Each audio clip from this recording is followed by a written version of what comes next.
Sabrina Brooks was known for her beauty and charm, qualities that had once captivated her husband, Robert. Their marriage seemed like a fairy tale, a perfect match that everyone admired. But the arrival of Robert's elderly mother, Miriam, into their home set off a chain of events that would end in unspeakable horror. Miriam was a frail but spirited woman, loved by her son and cherished by those who knew her. When Robert decided to bring her to live with them, he believed it was the right thing to do, a way to care for her in her twilight years. Sabrina, however, saw it differently. She viewed Miriam as an intruder, a threat to her domestic bliss. As tensions escalated, Sabrina's resentment turned to desperation. In a moment of madness, she concocted a deadly plan to rid herself of the woman she blamed for her misery.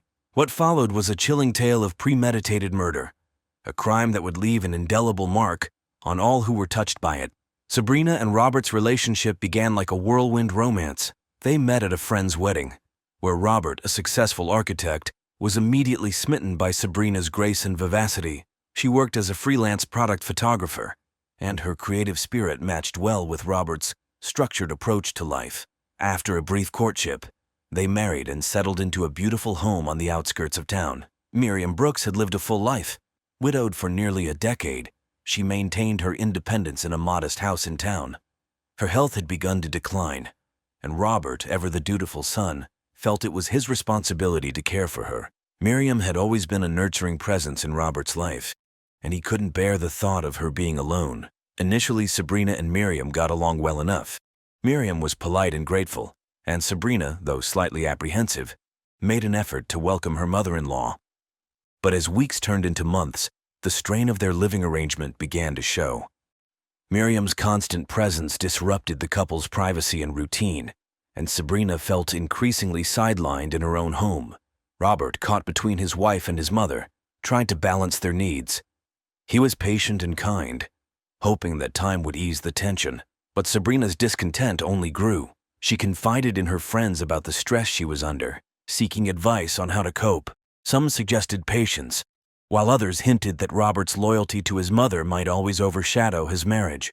The situation worsened as Miriam's health declined further. She required more care and attention, which fell primarily on Sabrina during the day while Robert was at work.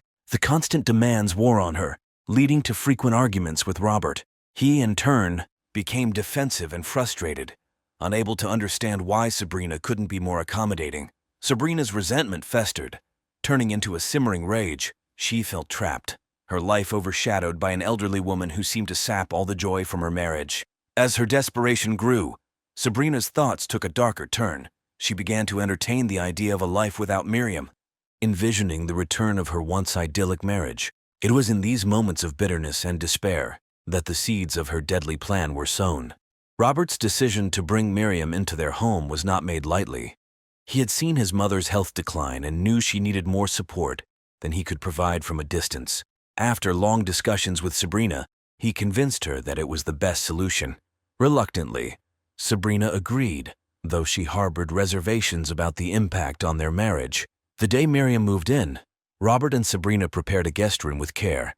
Robert was excited to have his mother close, and Sabrina, though uneasy, wanted to support her husband's decision. Miriam arrived with a few suitcases and a warm smile, grateful for her son's hospitality. In the beginning, the arrangement seemed manageable. Miriam was polite and tried not to impose. She kept to her room most of the time, reading or knitting, and joined the couple for meals and occasional outings. Robert was relieved to see his mother settled and safe, but Sabrina began to feel the strain almost immediately. Miriam's presence altered the dynamics of the household. Dinner conversations that once flowed easily between Sabrina and Robert now included Miriam's comments and stories. Robert's attention was divided, and Sabrina found herself missing the intimacy they once shared. The subtle shifts in their relationship gnawed at her, creating an undercurrent of resentment. The first major conflict arose over household routines. Miriam, accustomed to her way of doing things, often interfered with Sabrina's established methods. She would rearrange the kitchen, critique Sabrina's cooking, or offer unsolicited advice on housekeeping. Sabrina, who prided herself on running an efficient home, felt undermined and disrespected. One evening, after a particularly tense dinner where Miriam had criticized Sabrina's choice of dessert, the couple had a heated argument. "Robert, exhausted from work and the constant tension, defended his mother, insisting that Sabrina was overreacting. Sabrina, feeling betrayed and isolated, lashed out, accusing Robert of always taking his mother's side. The arguments became more frequent. Robert, torn between his love for his wife and his duty to his mother, struggled to keep the peace. He tried to mediate, suggesting compromises and asking both women to be more understanding. But the underlying issues remained unresolved, and the atmosphere in the house grew increasingly toxic. Sabrina's resentment deepened as she felt increasingly trapped in a situation she had never wanted. Her friends noticed the change in her demeanor, and she confided in a few about the constant stress she was under. Some offered sympathy, others advised her to stand her ground, but none could offer a solution that seemed viable. As the days turned into weeks, the initial harmony gave way to a persistent tension that permeated every aspect of their lives. The once warm and inviting home became a battleground of unspoken grievances and simmering anger. Sabrina's frustration reached a boiling point, and she began to fantasize about drastic measures to reclaim her life. Little did she know, those dark thoughts would soon manifest into a chilling reality. The tension in the Brooks household continued to rise, seeping into every corner of their lives. Miriam, oblivious to the depth of Sabrina's resentment, tried to maintain a semblance of normalcy. She believed that with time things would improve, but Sabrina's patience was wearing thin, and her anger became harder to conceal. One morning, Sabrina discovered that Miriam had reorganized the pantry. What seemed like a minor inconvenience to Robert felt like a personal affront to Sabrina. She stormed into the living room where Miriam was sitting, her voice shaking with barely contained fury. "You can't just come in here and change everything. This is my house." Miriam looked up, startled. "I was only trying to help, dear. I didn't mean to upset you. It's not help when it's done without asking. You're just making things harder." Robert walked in just as Sabrina's voice rose, and he quickly stepped between them. "Sabrina, please calm down. She's just trying to help." Sabrina shot him a look of pure frustration. "You always take her side, Robert. I'm the one who has to deal with this every day." Robert sighed, rubbing his temples. "This isn't about sides. We're a family. We need to work together." Despite Robert's attempts to mediate, the rift between Sabrina and Miriam grew wider. Sabrina started avoiding Miriam as much as possible, retreating to her studio to work on her graphic design projects. She found solace in her work, a temporary escape from the constant strain at home. But the escape was fleeting. Every time she left her studio, she was reminded of Miriam's presence. The small irritations accumulated, each one adding to the weight of her resentment. She began to dread coming home, the once safe haven now a source of continuous stress. Friends noticed the change in Sabrina. She became more withdrawn, her usual vibrant personality overshadowed by a constant undercurrent of tension. During a coffee outing with her close friend Julia, Sabrina finally opened up about the depth of her frustration. "I don't know how much more of this I can take, Julia. She's everywhere all the time. It's like I'm living with a stranger in my own home." Julia listened sympathetically. "Have you talked to Robert about how you feel?" Sabrina let out a bitter laugh. "Talked? All we do is argue about her. He doesn't see how much it's affecting me. He just wants to keep the peace." Julia reached out and squeezed Sabrina's hand. "Maybe you need to take some time for yourself. Get away for a bit. Clear your head." Sabrina nodded, but deep down she knew that a temporary escape wouldn't solve her problems. The constant presence of Miriam in her home felt like a prison sentence, one she couldn't escape from. Her thoughts grew darker, and she began to entertain ideas she had once considered unthinkable. One night, as Sabrina lay in bed staring at the ceiling, a thought crossed her mind that made her shudder. What if Miriam wasn't here anymore? The idea lingered, gaining strength with each passing day. It was a forbidden thought, one that brought a sense of both horror and twisted relief. As the days turned into weeks, the seeds of a plan began to take root in Sabrina's mind. She started researching methods to make someone ill, initially out of morbid curiosity. But the more she read, the more the idea of poisoning Miriam seemed like a viable solution to her predicament. It would be quick, discreet, and if done correctly, could appear as a natural death. Sabrina's desperation clouded her judgment. She convinced herself that this was the only way to regain control of her life and salvage her marriage. The dark thoughts that had once seemed so alien now felt like a lifeline. Little did she know this decision would lead her down a path of no return, with consequences far beyond her darkest imaginings. Sabrina's desperation reached its peak as she found herself more isolated and overwhelmed by the day. The once loving and harmonious relationship with Robert now felt like a distant memory, replaced by constant arguments and mutual resentment. She began to see Miriam not as an innocent elderly woman, but as the embodiment of all her marital problems. Confiding in friends became a regular outlet for Sabrina's frustration. During a particularly emotional conversation with her friend Lisa, Sabrina's true feelings came to the surface. "I can't do this anymore, Lisa. Every day is a battle. I feel like I'm losing myself." Lisa looked concerned. "You need to find a way to cope, Sabrina. Maybe you should see a therapist or take some time away." Sabrina shook her head. "Therapy won't change anything. The problem is Miriam. As long as she's here, nothing will get better." Lisa hesitated, then spoke softly. "Have you thought about asking her to move out? Maybe she could go to a care facility where she'd get the help she needs." Sabrina's eyes darkened. "Robert would never agree to that. He's too loyal. He'd see it as abandoning her." Lisa sighed. "I'm worried about you, Sabrina. This isn't healthy. You need to do something before it's too late." Sabrina nodded absently, but her mind was already elsewhere. She had considered every possible solution and always came back to the same conclusion. Miriam had to go. The idea of poisoning her mother-in-law, once a fleeting thought, now seemed like the only viable option.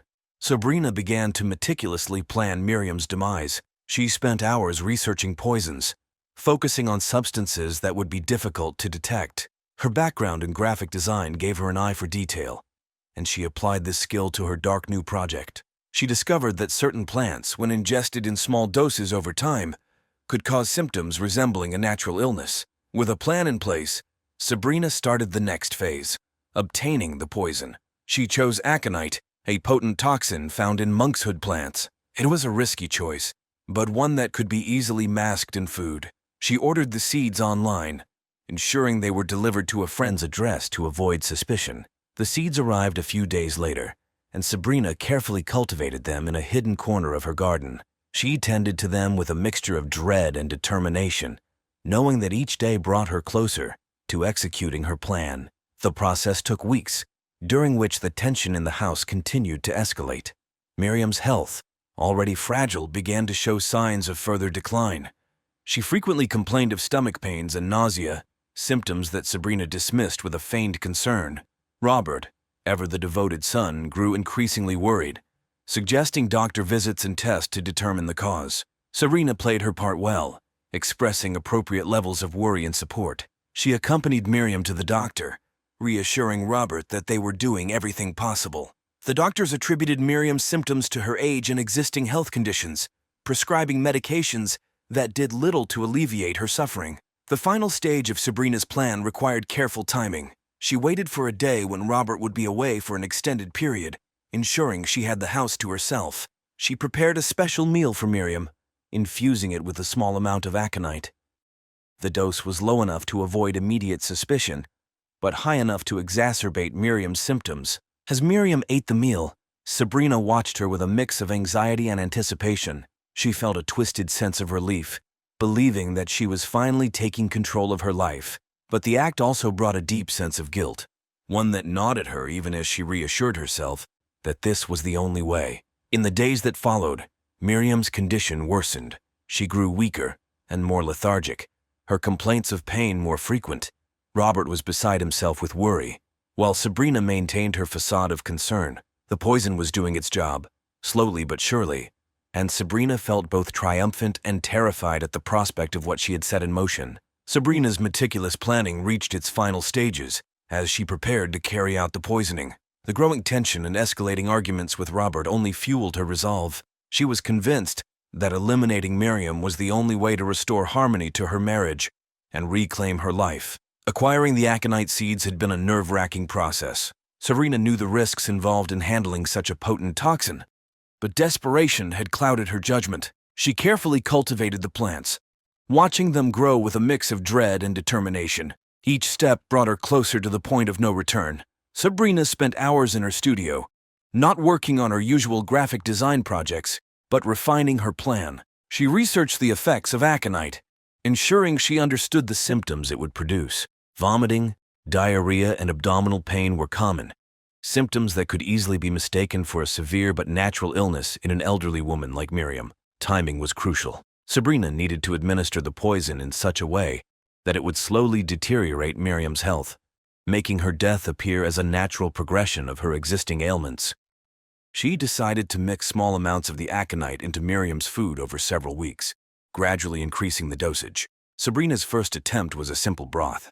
She chose a day when Robert was working late, giving her the time and privacy she needed. Miriam, unaware of the sinister intent behind the meal, ate the broth without suspicion. Sabrina watched her carefully, noting any signs of discomfort. In the days that followed, Miriam began to complain more frequently of stomach pains and nausea.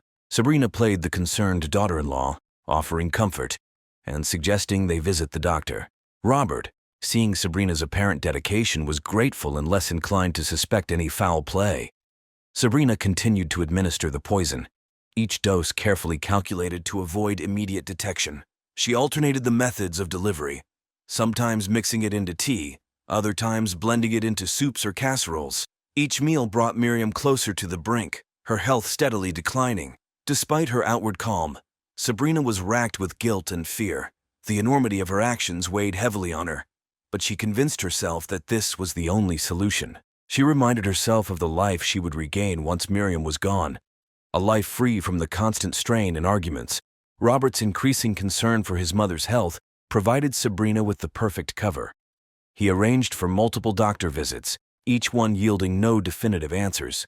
The medical professionals attributed Miriam's symptoms to her age and existing conditions, prescribing medications that did little to help. Sabrina's plan seemed to be working flawlessly. Miriam's decline was gradual, and the doctors saw no reason to suspect foul play. Sabrina's meticulous research and careful administration of the poison ensured that Miriam's symptoms matched those of a natural illness. The final dose was administered on a particularly stressful day. Robert had left for an extended business trip, leaving Sabrina and Miriam alone in the house. It was the perfect opportunity to deliver the fatal dose of aconite without immediate suspicion. The house felt unnaturally quiet, a silence that seemed to echo Sabrina's racing thoughts. Sabrina prepared Miriam's favorite soup, a creamy mushroom bisque. She measured the aconite carefully, her hand steady despite the turmoil inside her. This was it. There was no turning back. The poison, now finely ground and nearly invisible, was mixed into the soup with methodical precision. As she carried the bowl to the dining table, Sabrina forced a smile. "Lunch is ready, Miriam. I made your favorite." Miriam, looking frailer than ever, managed a weak smile. "Thank you, dear. You're so kind." Sabrina felt a pang of guilt but quickly suppressed it. She watched as Miriam slowly ate the soup, each spoonful bringing her closer to the end. The meal progressed in a heavy silence, broken only by the sound of Miriam's labored breathing. As the poison took effect, Miriam's discomfort became evident. She clutched her stomach, her face contorted in pain. Sabrina maintained her facade of concern, suggesting they call a doctor. But the symptoms progressed rapidly, and soon Miriam was struggling to breathe. Sabrina dialed 911, her voice filled with feigned panic. "My mother-in-law is very ill. Please send an ambulance quickly." The paramedics arrived within minutes, finding Miriam in severe distress. They rushed her to the hospital, with Sabrina following closely behind. In the sterile confines of the emergency room, Sabrina watched as the doctors and nurses worked frantically to save Miriam. She maintained her act, shedding tears and expressing worry, but inside she felt a grim sense of relief. Despite their efforts, Miriam's condition deteriorated rapidly. The poison had done its job, and within hours Miriam passed away. The official cause of death was listed as complications from her existing health issues, exacerbated by her age. The doctors saw no reason to suspect foul play, and Sabrina's plan seemed to have succeeded perfectly. Robert was devastated when he received the news. He returned home immediately, shattered by the loss of his mother. Sabrina played the supportive wife, comforting him through his grief while hiding the dark truth. The funeral was a somber affair, with friends and family gathering to pay their respects. Sabrina's performance was flawless, her sorrow appearing genuine to all who observed, but the guilt gnawed at her. Each time Robert spoke of his mother's kindness and strength, Sabrina felt a stab of remorse. She had taken an innocent life, driven by desperation and resentment. The relief she had expected was overshadowed by the weight of her actions. She had crossed a line and there was no going back. In the weeks that followed, life slowly returned to a semblance of normalcy. Robert threw himself into his work, using it as a distraction from his grief. Sabrina, meanwhile, tried to resume her usual routines, but the shadow of her crime loomed large. She found it difficult to concentrate on her graphic design projects, her mind constantly replaying the events of that fateful day. Her friends noticed the change in her demeanor, but Sabrina attributed it to the stress of Miriam's death and the strain on her marriage. She continued to put on a brave face, maintaining the facade of a grieving daughter-in-law, but inside she was falling apart. One night, as she lay in bed beside Robert, the enormity of her actions hit her with full force. She had committed murder, taken a life to solve her problems, and now she had to live with the consequences. The thought was overwhelming, and Sabrina found herself trembling with a mix of fear and regret. Robert, sensing her distress, reached out to comfort her. But deep down, she knew that the truth could not remain hidden forever. The seeds of her crime were planted, and it was only a matter of time before they bore fruit. Sabrina's carefully constructed world was built on a foundation of lies, and as the days passed, she began to realize that the price of her actions would be far greater than she had ever imagined.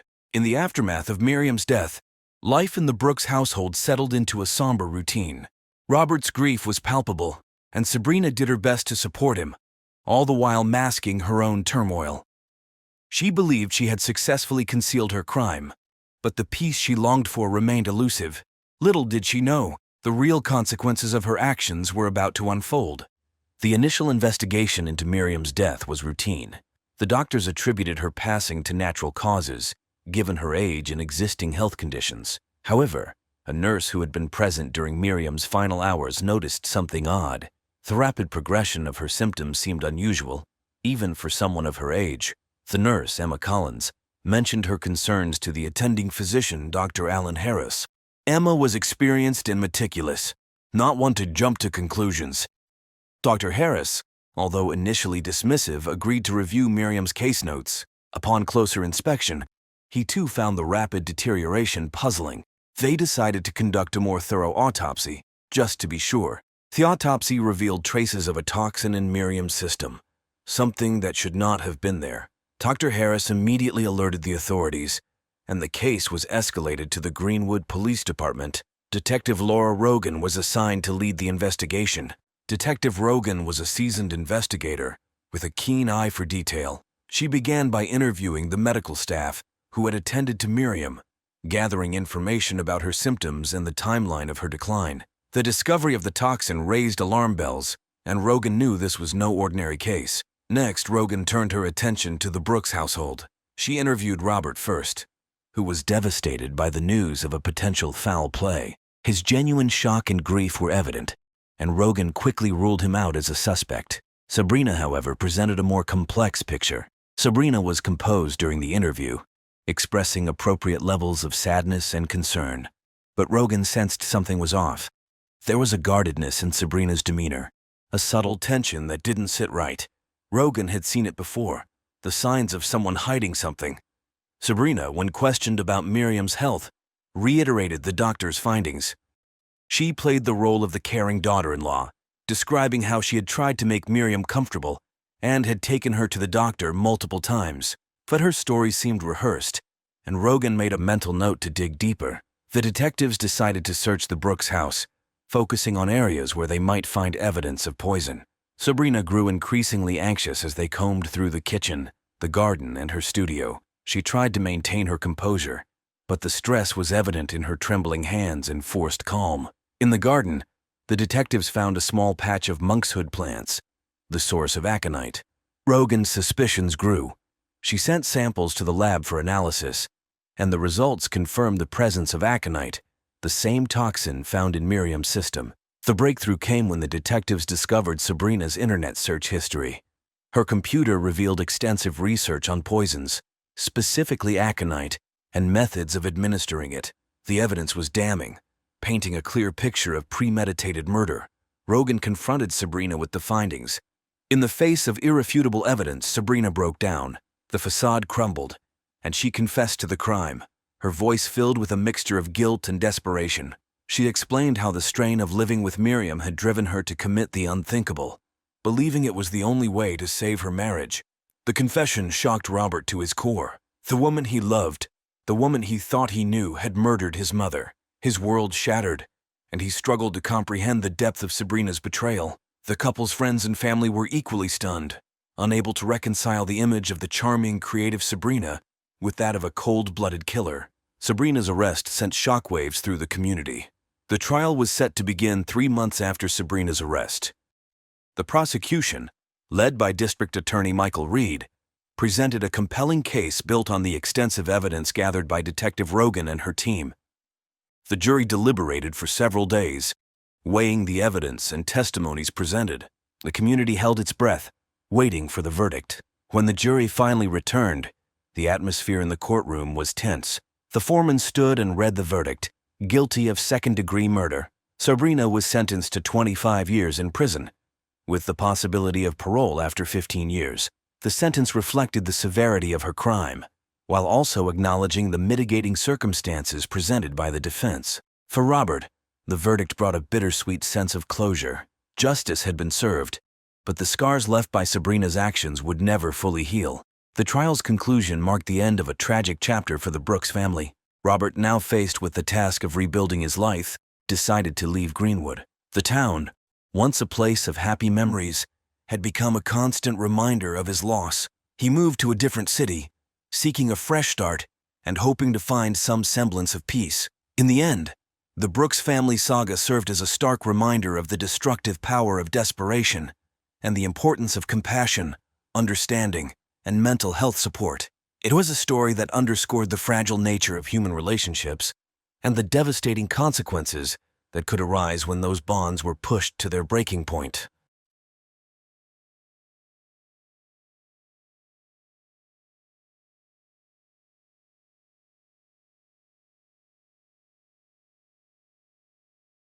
On a sweltering July afternoon in 2019, the facade of suburban bliss was shattered in a way that would haunt the community for years to come. At the center of this tragedy were the Hendersons.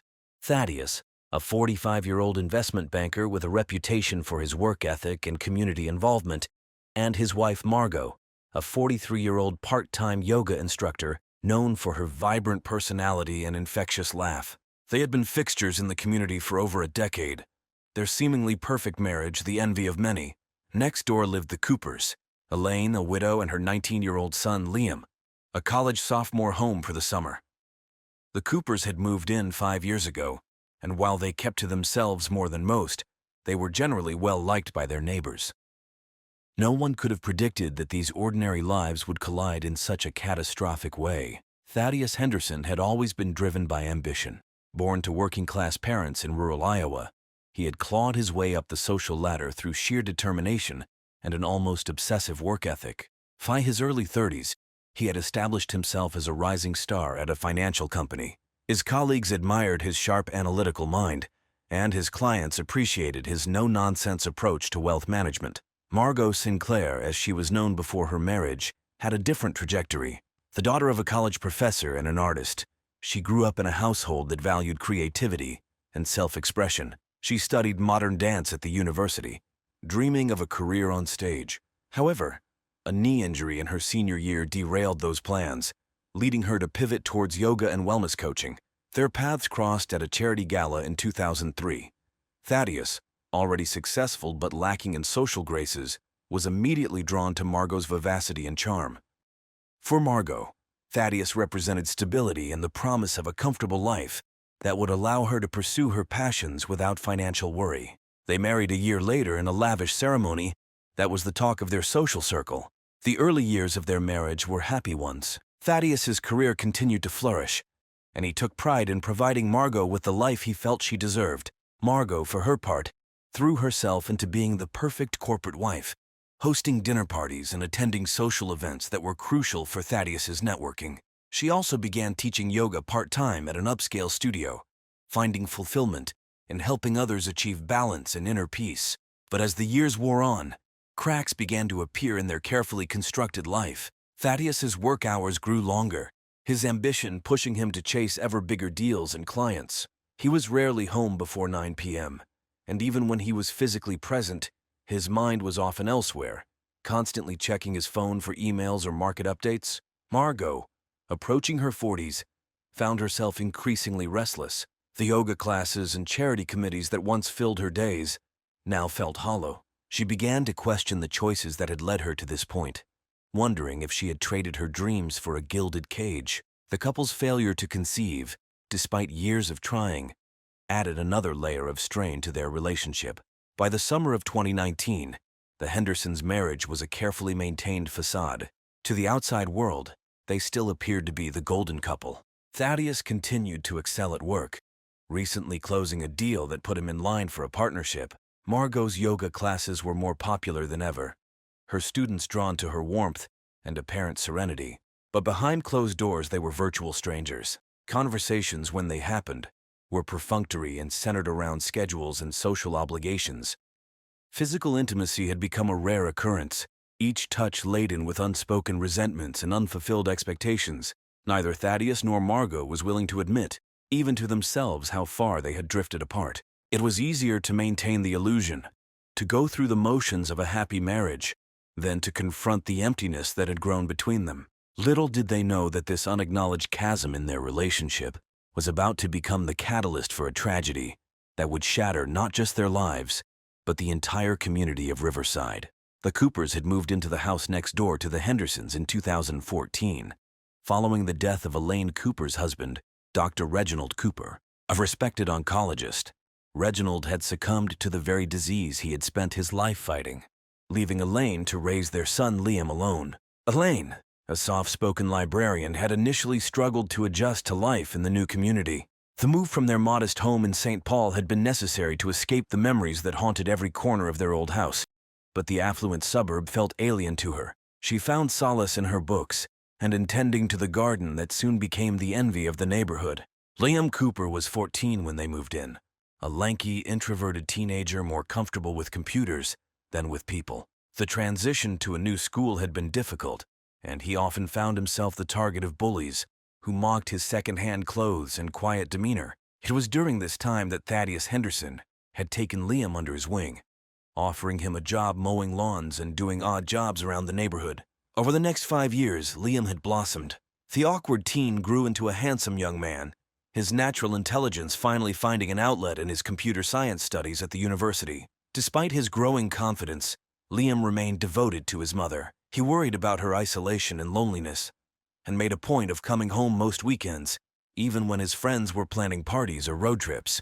It was on one of these weekend visits in early June that he first encountered Margot Henderson in a new light. Elaine had always been grateful for the Hendersons' kindness, particularly Margot's efforts to include her in neighborhood activities. She often spoke of Margot's generosity, unaware of the complex emotions brewing beneath the surface of her son's polite nods. The spark that ignited the affair between Margot Henderson and Liam Cooper was as unexpected as it was intense. It happened on a balmy evening in early June, during one of the Hendersons' legendary summer barbecues. Thaddeus, as usual, was holding court near the grill, regaling his colleagues with tales of his latest financial coup. Margot, feeling particularly isolated amidst the crowd, had retreated to the relative quiet of the pool house to replenish the ice bucket. Liam, who had been reluctantly dragged to the party by his mother, chose that moment to seek refuge from the noise and forced socializing. He entered the pool house not realizing it was occupied, and found Margot struggling with a large bag of ice. Their eyes met, and in that instant, something shifted. He moved to help her with the ice, their hands brushing. They stood there, momentarily frozen, the cold of the ice contrasting sharply with the heat building between them. It was Margot who broke the silence, her voice husky as she thanked him. Liam, usually so articulate, found himself stammering in response. That brief encounter set the stage for what was to come. Over the next few weeks, Margot and Liam found themselves manufacturing reasons to be in each other's company. It started innocently enough, Margot asking Liam for help with her laptop, Liam offering to help in her garden. Each interaction was charged with an undercurrent of attraction that they both tried to ignore. Their first kiss happened almost a month after the barbecue. Liam had been helping Margot set up for one of her yoga classes in the park. As they finished, a sudden summer storm broke out. They ran for shelter under a nearby gazebo, laughing and breathless. As the rain poured down around them, Margot looked at Liam and felt a surge of desire she hadn't experienced in years. Before she could think better of it, she leaned in and kissed him. From that point, their affair escalated quickly. They were reckless, driven by a combination of Liam's youthful passion and Margot's desperation to feel alive again. They met in secluded spots around town, in the back row of the local cinema, in a hidden corner of the public library, and, most dangerously, in the Henderson home when Thaddeus was at work. Each encounter left them craving more, the gulf in their ages forgotten in the heat of their stolen moments. Margot felt rejuvenated, rediscovering parts of herself she thought long lost. Liam, for his part, was intoxicated by Margot's experience and the taboo nature of their relationship. But as the summer wore on, the strain of maintaining their secret began to show. Close calls became more frequent, a neighbor almost catching them in an embrace, a suspicious glance from Elaine when Margot's name came up too often in conversation. The guilt, too, started to weigh on them both. Liam struggled with the knowledge that he was betraying Thaddeus, a man who had been nothing but kind to him. Margot found herself lying more and more to her husband, each deception another crack in the foundation of her marriage. Yet despite the risks and the guilt, neither seemed able to end the affair. They were caught in a whirlwind of passion and need, blind to the devastating consequences that loomed on the horizon. July 15, 2019, dawned hot and humid, the air heavy with the promise of an approaching storm. It was a Monday, and Riverside stirred to life as its residents prepared for another week of work and routine. For Thaddeus Henderson, it began like any other day. He rose early, donned one of his impeccably tailored suits, and left for the office before Margot had even stirred from sleep. Margot woke later, her mind already racing with plans for the day ahead. Thaddeus had informed her the night before that he would be working late, a crucial client dinner that could seal his partnership deal. For Margot, this meant an opportunity. She sent a text to Liam, her heart racing as she suggested he come over in the afternoon. Liam, who had been agonizing over the affair for days, saw the message as a chance to end things face to face. He replied with a simple, "Okay," resolving to break it off before the situation spiraled further out of control. The day passed slowly for both of them. Margot went through the motions of her morning yoga class, her usual serenity replaced by a nervous energy that her students couldn't help but notice. Liam, at his summer job, found it hard to focus on the lines of code on his screen, his mind constantly drifting to thoughts of Margot and the conversation to come. At 2:30 p.m., Liam made his way next door, glancing furtively around to ensure none of the neighbors were watching. Margot ushered him in quickly, her face flushed with a mixture of excitement and anxiety. It was Liam who broke the silence, starting to say that they needed to talk. But Margot, misreading his intention and driven by a desperate need to feel desired, cut him off with a passionate kiss. Despite his reservations, Liam found himself responding, his resolve weakening in the face of Margot's intensity. What happened next was a blur of discarded clothes and tangled limbs. As they made their way to the master bedroom, all thoughts of ending the affair were temporarily forgotten as they lost themselves in each other. Meanwhile, across town, Thaddeus Henderson sat in his office frowning at his computer screen. The numbers for the client presentation weren't adding up, and he knew he'd have to redo a significant portion of his work. Frustration mounting, he made a snap decision. He would go home, regroup, and return to the office later to finish up before the dinner. At 3:45 p.m., Thaddeus's car pulled into the driveway. He noticed Liam Cooper's beat-up Honda parked a little way down the street, but thought nothing of it. Probably helping Elaine with some errand, he mused as he unlocked the front door. The house was quiet as Thaddeus entered, but something felt off. A half-empty glass of wine sat on the coffee table, unusual for Margot at this hour. Then he heard it, a muffled sound coming from upstairs. Frowning, he climbed the stairs, the noise growing louder as he approached the master bedroom. What Thaddeus saw when he opened the door would be forever seared into his memory. His wife, the woman he had loved for 15 years, was in their bed with Liam Cooper, the 19-year-old guy he had mentored and trusted. Then, with a roar of rage and pain, Thaddeus lunged forward, his hands, so used to manipulating numbers and shaking on business deals, now curled into fists as he grabbed Liam, yanking him off the bed. Margot screamed, scrambling to cover herself and separate the two men, but her efforts were in vain. Thaddeus's first punch caught Liam squarely in the jaw, sending the younger man stumbling backward. For Liam, driven by adrenaline and fear, fought back. The two men grappled, crashing into the dresser, sending framed photos and trinkets scattering across the floor. In the chaos, No one noticed the heavy crystal bookend that fell from the dresser's top. No one saw it until Thaddeus, in a fit of blind rage, grabbed it and brought it down on Liam's head with a sickening thud. The sound seemed to echo in the sudden silence that followed. Liam crumpled to the floor, blood pooling rapidly around his motionless form. Margot's scream pierced the air as the full horror of what had just transpired hit them all. In that moment, as storm clouds gathered outside and sirens wailed in the distance, the lives of everyone involved changed irrevocably. The idyllic facade of Riverside had been shattered, and nothing would ever be the same again. The piercing wail of police sirens shattered the usual tranquility of the community. Neighbors peered out from behind curtains, curiosity mingling with apprehension, as squad cars and an ambulance screeched to a halt in front of the Henderson residence. The first officers on the scene were met with a tableau of horror that would haunt them for years to come.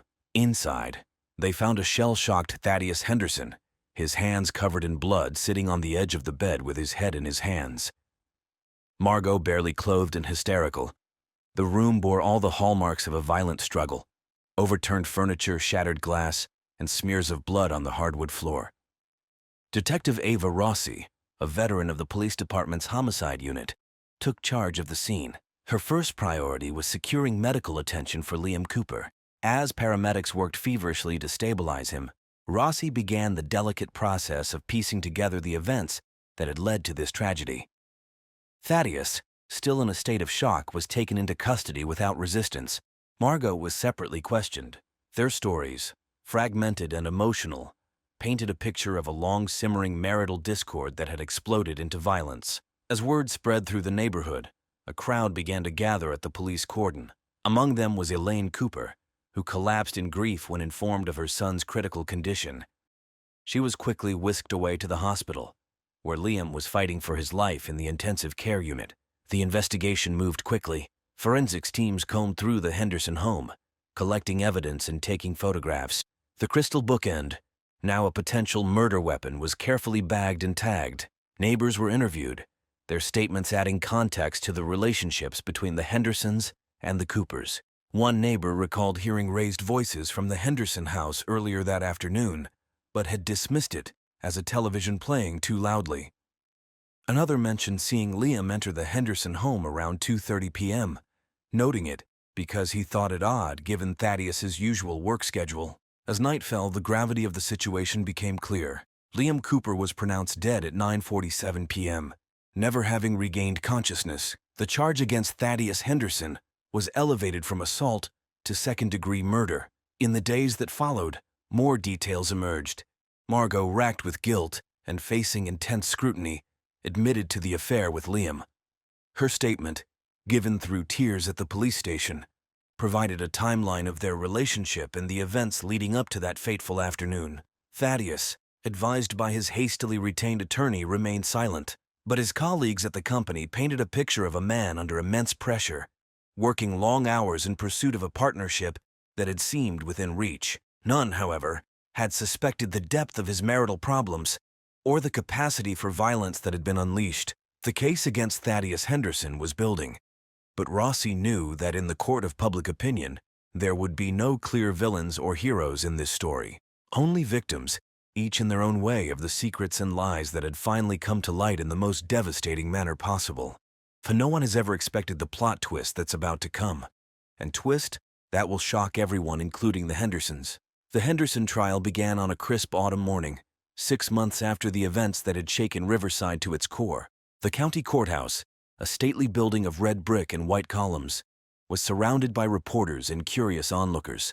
Inside, the tension was palpable as the judge called the court to order. Prosecuting attorney Veronica Talbot, known for her sharp mind and even sharper tongue, laid out the state's case in her opening statement. She painted a vivid picture of Thaddeus Henderson as a man consumed by rage and jealousy, who had brutally murdered a young man in the prime of his life. Talbot's words were measured but impactful, her gaze sweeping across the jury as she promised to prove Henderson's guilt beyond any reasonable doubt. Defense attorney countered with a narrative of his own. He portrayed Thaddeus as a devoted husband and pillar of the community, pushed to the brink by a betrayal of the deepest kind. Sterling suggested that the death was a tragic accident, the result of a confrontation that had spiraled out of control. As the trial progressed, a parade of witnesses took the stand. Forensic experts testified about blood spatter patterns and the force required to cause Liam's fatal injury. Neighbors recounted the events of that day, and character witnesses spoke to the personalities and reputations of both Thaddeus and Liam.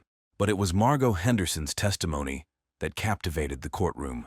Over 2 grueling days on the stand, she laid bare the disintegration of her marriage and the evolution of her relationship with Liam. Her voice trembled as she described the moment Thaddeus had walked in on them and the horror of watching the confrontation unfold. Under cross-examination, Sterling tried to paint her as an unfaithful wife whose actions had driven her husband to temporary insanity. But Margot held firm, accepting her part in the tragedy while insisting that nothing justified Liam's death. Elaine Cooper's testimony was brief but powerful. Still grief-stricken, she spoke of her son's kindness and his dreams for the future, all cut short in an act of violence. Her quiet dignity in the face of unimaginable loss moved many in the courtroom to tears. As the trial neared its end, all eyes turned to Thaddeus Henderson. Against his lawyer's advice, he chose to take the stand. His testimony was a study in contrasts, moments of apparent remorse interspersed with flashes of the anger that had led to Liam's death. He spoke of the pressure he'd been under at work, the growing distance in his marriage, and the shock of discovering his wife's infidelity. When describing the fight with Liam, Thaddeus claimed he had never intended to cause serious harm, that he had simply lost control.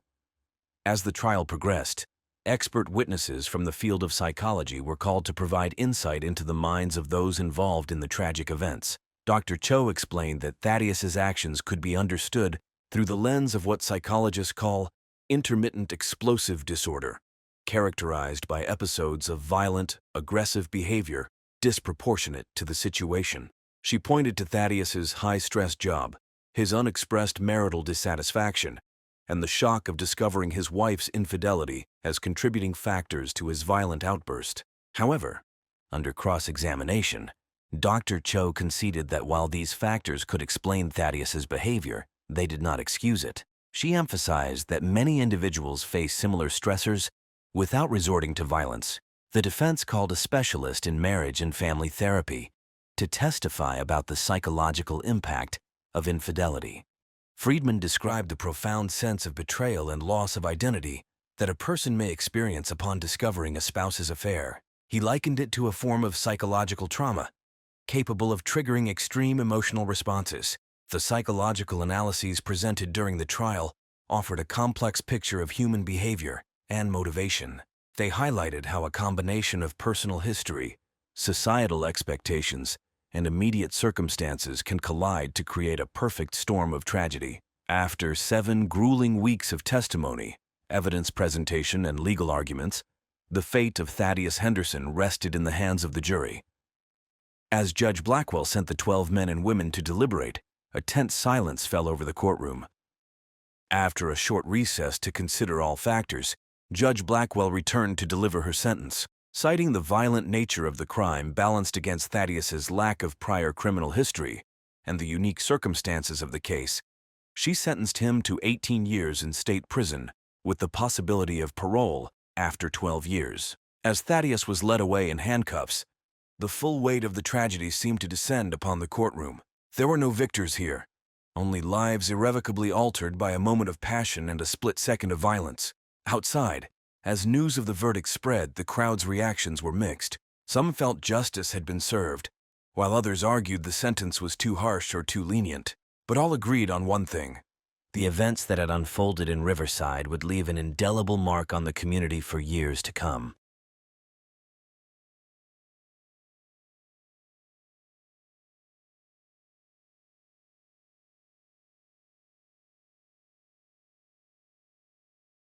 In the quiet streets of Oak Ridge Heights, a picturesque suburban enclave, the Blackwood residence stood as a beacon of domestic bliss. To the casual observer, Zephyr and Lorelei Blackwood epitomized the American dream: successful careers, a beautifully maintained craftsman home, and a marriage that seemed to grow stronger with each passing year. Their neighbors often remarked on the couple's apparent devotion to one another, evidenced by their frequent dinner parties and synchronized jogging routines. But beneath the polished veneer of their seemingly perfect life, The Blackwoods harbored a secret that would ultimately lead to their undoing. For the past 2 years, Zephyr and Lorelei had been active participants in a local swinging community, a lifestyle choice that promised to add excitement and passion to their decade-long marriage. At first, their foray into the world of consensual non-monogamy seemed to reinvigorate their relationship. They spoke of feeling closer, more honest, and more in love than ever before. However, as with many things that glitter, the reality of their chosen path was far more complex and fraught with danger than either could have anticipated. What began as a mutual adventure in sexual exploration would eventually expose deep-seated insecurities and long-buried resentments. This is the story of how a couple's search for excitement and fulfillment led to jealousy, rage, and murder. Zephyr Blackwood was a rising star in the tech scene. With his sharp intellect and innovative ideas, he had quickly climbed the corporate ladder at a leading software company. Colleagues described him as driven, charismatic, and occasionally intense. Standing tall in a runner's physique, Zephyr turned heads wherever he went. Despite his professional success, those closest to him noted a persistent undercurrent of insecurity, stemming from a childhood marked by his parents' messy divorce and his father's subsequent absence. Lorelei Blackwood was Zephyr's perfect complement. A talented freelance graphic designer, she balanced her husband's Type A personality with her more laid-back, creative approach to life. With her warm eyes, infectious laugh, and curves that defied her dedication to yoga, Lorelei was the kind of person who made friends easily and kept them for life. Growing up in a large, boisterous family, she valued connection and openness above all else. The couple met during their senior year at the university. Zephyr was immediately drawn to Lorelei's free spirit and artistic talent, while she found herself captivated by his ambition and hidden vulnerability. Their whirlwind romance culminated in a beachside proposal just 6 months after graduation, and they married a year later in a lavish ceremony that was the talk of their social circle. For the first 7 years of their marriage, Zephyr and Lorelei seemed to have it all. They traveled extensively, built successful careers, and created a home that was the envy of their friends. However, as they approached their mid-30s, a sense of restlessness began to creep into their relationship. The passion that had once burned so brightly had dimmed to a comfortable but uninspiring glow. It was Lorelei who first broached the subject of exploring new avenues in their sex life. Always the more sexually adventurous of the two, she suggested they attend a few workshops on tantric practices and BDSM. Zephyr, eager to please his wife and reignite their spark, agreed enthusiastically. These workshops opened up new channels of communication between the couple, and they found themselves discussing fantasies and desires they had never before shared. It was during one of these conversations that the topic of swinging first arose. Lorelei had read about it online and was intrigued by the idea of consensual non-monogamy.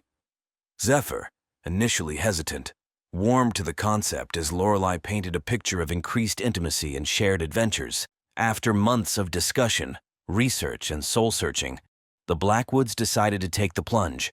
They created profiles on swinger websites, attended a few meet-and-greet events, and finally participated in their first full swap with another couple. The experience was exhilarating, and for a time it seemed to breathe new life into their marriage. Little did they know that this decision would set in motion a chain of events that would ultimately lead to tragedy. The Blackwoods' entry into the world of swinging was marked by a mix of nervous excitement and cautious optimism.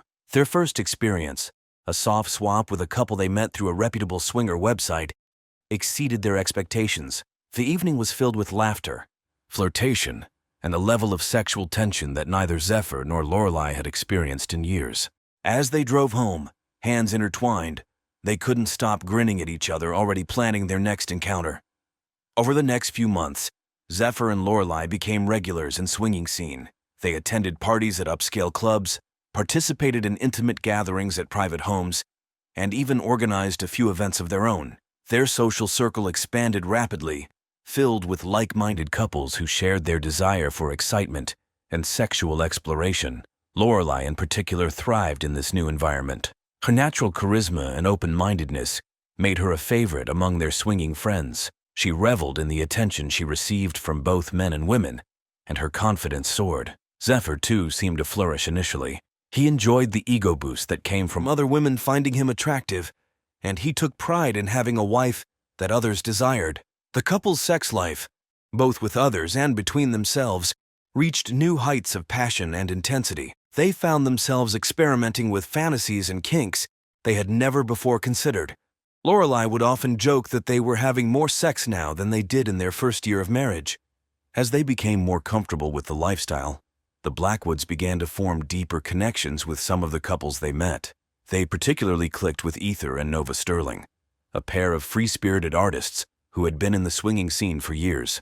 The four of them often got together for dinner and drinks, which would invariably lead to steamy encounters that left everyone satisfied. However, as the months wore on, subtle changes began to occur in the dynamics of Zephyr and Lorelai's relationship. While Lorelai continued to embrace the lifestyle with enthusiasm, Zephyr started to show signs of discomfort.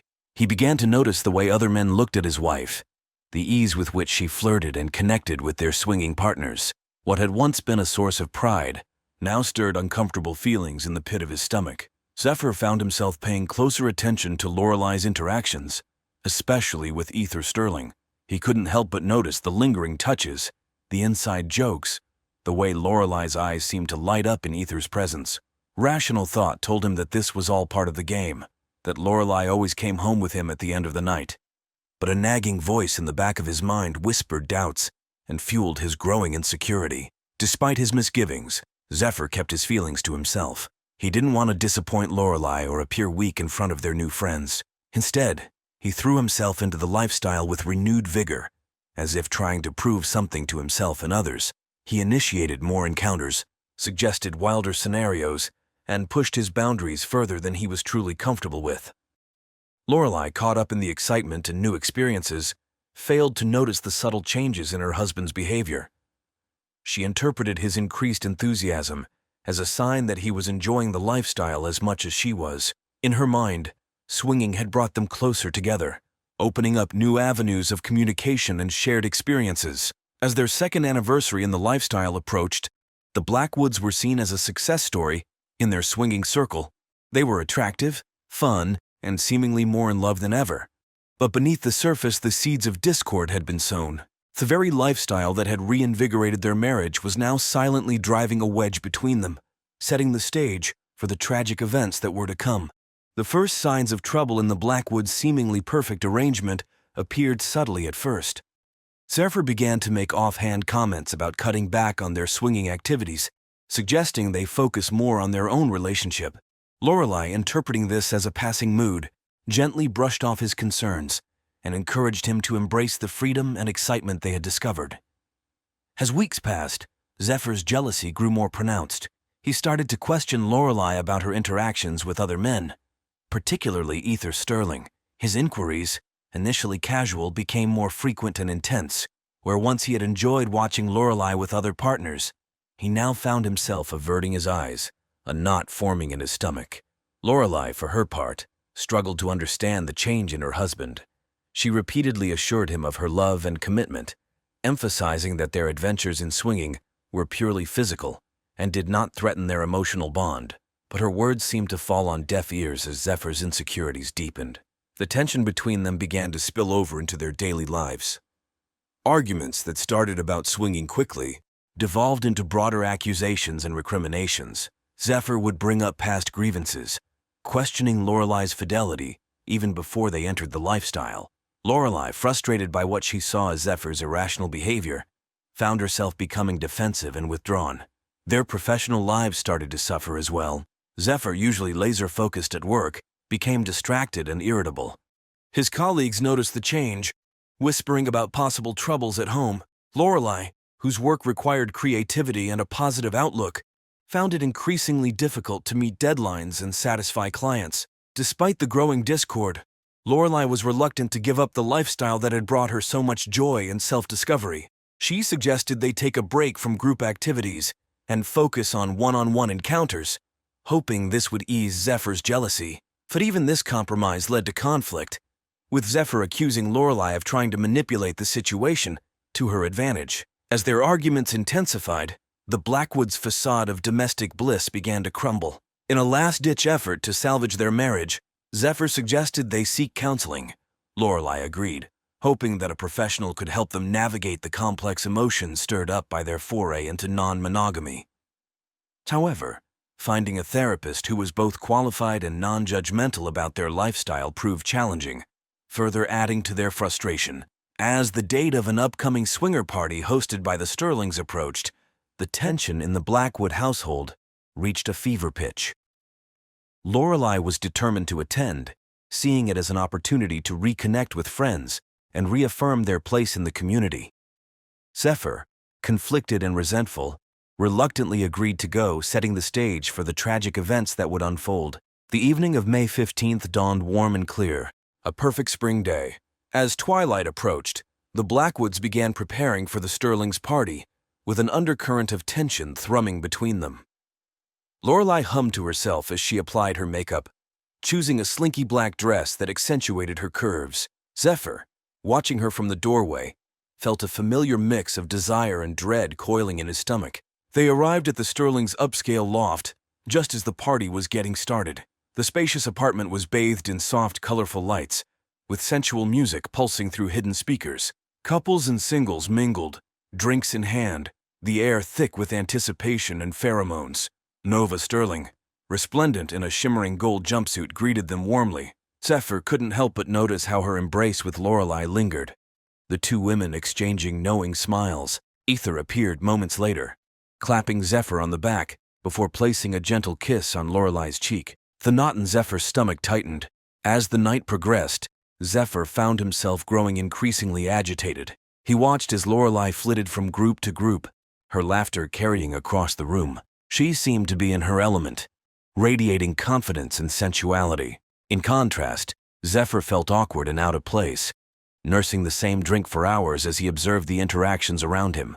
The party began to shift gears as couples started to pair off or form small groups, disappearing into the various playrooms the Sterlings had set up.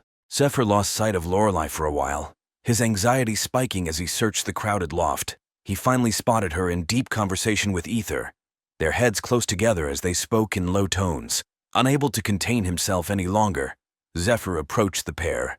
He caught the tail end of their conversation, something about meeting up later in the week for coffee. Lorelai's eyes widened slightly as she noticed Zephyr, a flicker of guilt crossing her face before she composed herself. Zephyr, his voice tight with barely controlled anger, suggested it was time to leave. Lorelai protested, arguing that the night hasn't ended. Their disagreement, though conducted in hushed tones, drew curious glances from nearby guests. Ether, sensing the tension, tried to smooth things over, but his intervention only seemed to irritate Zephyr further. As the argument threatened to escalate, Nova appeared, smoothly inserting herself into the situation. With practiced ease, she guided Zephyr and Lorelai to a quiet corner of the loft, encouraging them to take a moment to cool off. She offered them water and gentle words of advice, reminding them of the community's emphasis on open communication and mutual respect. For a brief moment, it seemed as though Nova's intervention had diffused the situation. Zephyr took a deep breath, visibly trying to calm himself. Lorelai reached out, squeezing his hand in a conciliatory gesture. But as they stood to rejoin the party, Zephyr caught sight of Ether watching them intently. Something in the other man's gaze, concern, pity, or perhaps something else entirely, caused Zephyr's tenuous control to snap. In a cold, clipped voice, he announced that he and Lorelai were leaving. This time, Lorelai didn't argue. She could see the storm brewing behind Zephyr's eyes and knew that staying would only lead to a scene. Apologizing profusely to Nova and avoiding Ether's gaze, Lorelai allowed Zephyr to lead her out of the loft. The drive home was fraught with silence, the tension between them so thick it was almost suffocating. Lorelai stared out the window, her earlier vivacity replaced by a wary exhaustion. Zephyr gripped the steering wheel so tightly his knuckles turned white, his jaw clenched as he navigated the nearly empty streets. As they pulled into their driveway, neither made a move to exit the car immediately. For a long moment they sat in silence, the weight of unspoken words pressing down on them.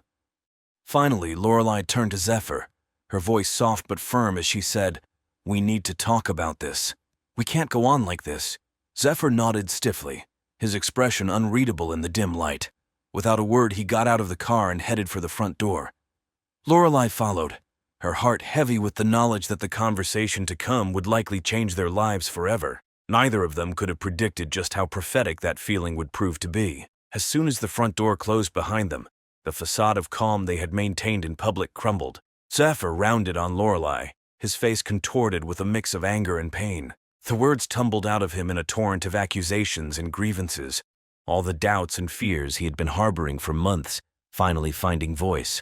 He raged about her behavior at the party, the way she had flirted openly with Ether and others. He brought up past encounters, dissecting them with jealous scrutiny, finding evidence of betrayal in the smallest gestures and glances. His voice rose as he spoke of the coffee plans he had overheard, convinced it was proof of an ongoing affair.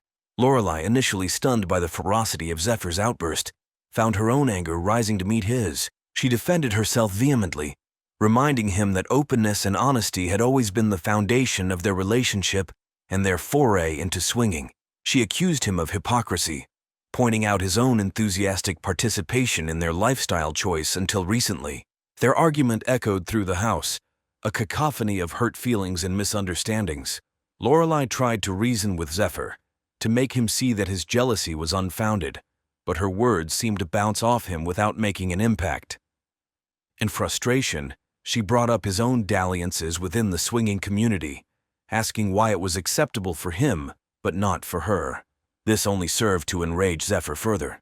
He advanced on Lorelei, his tall frame looming over her as he backed her into a corner of their living room.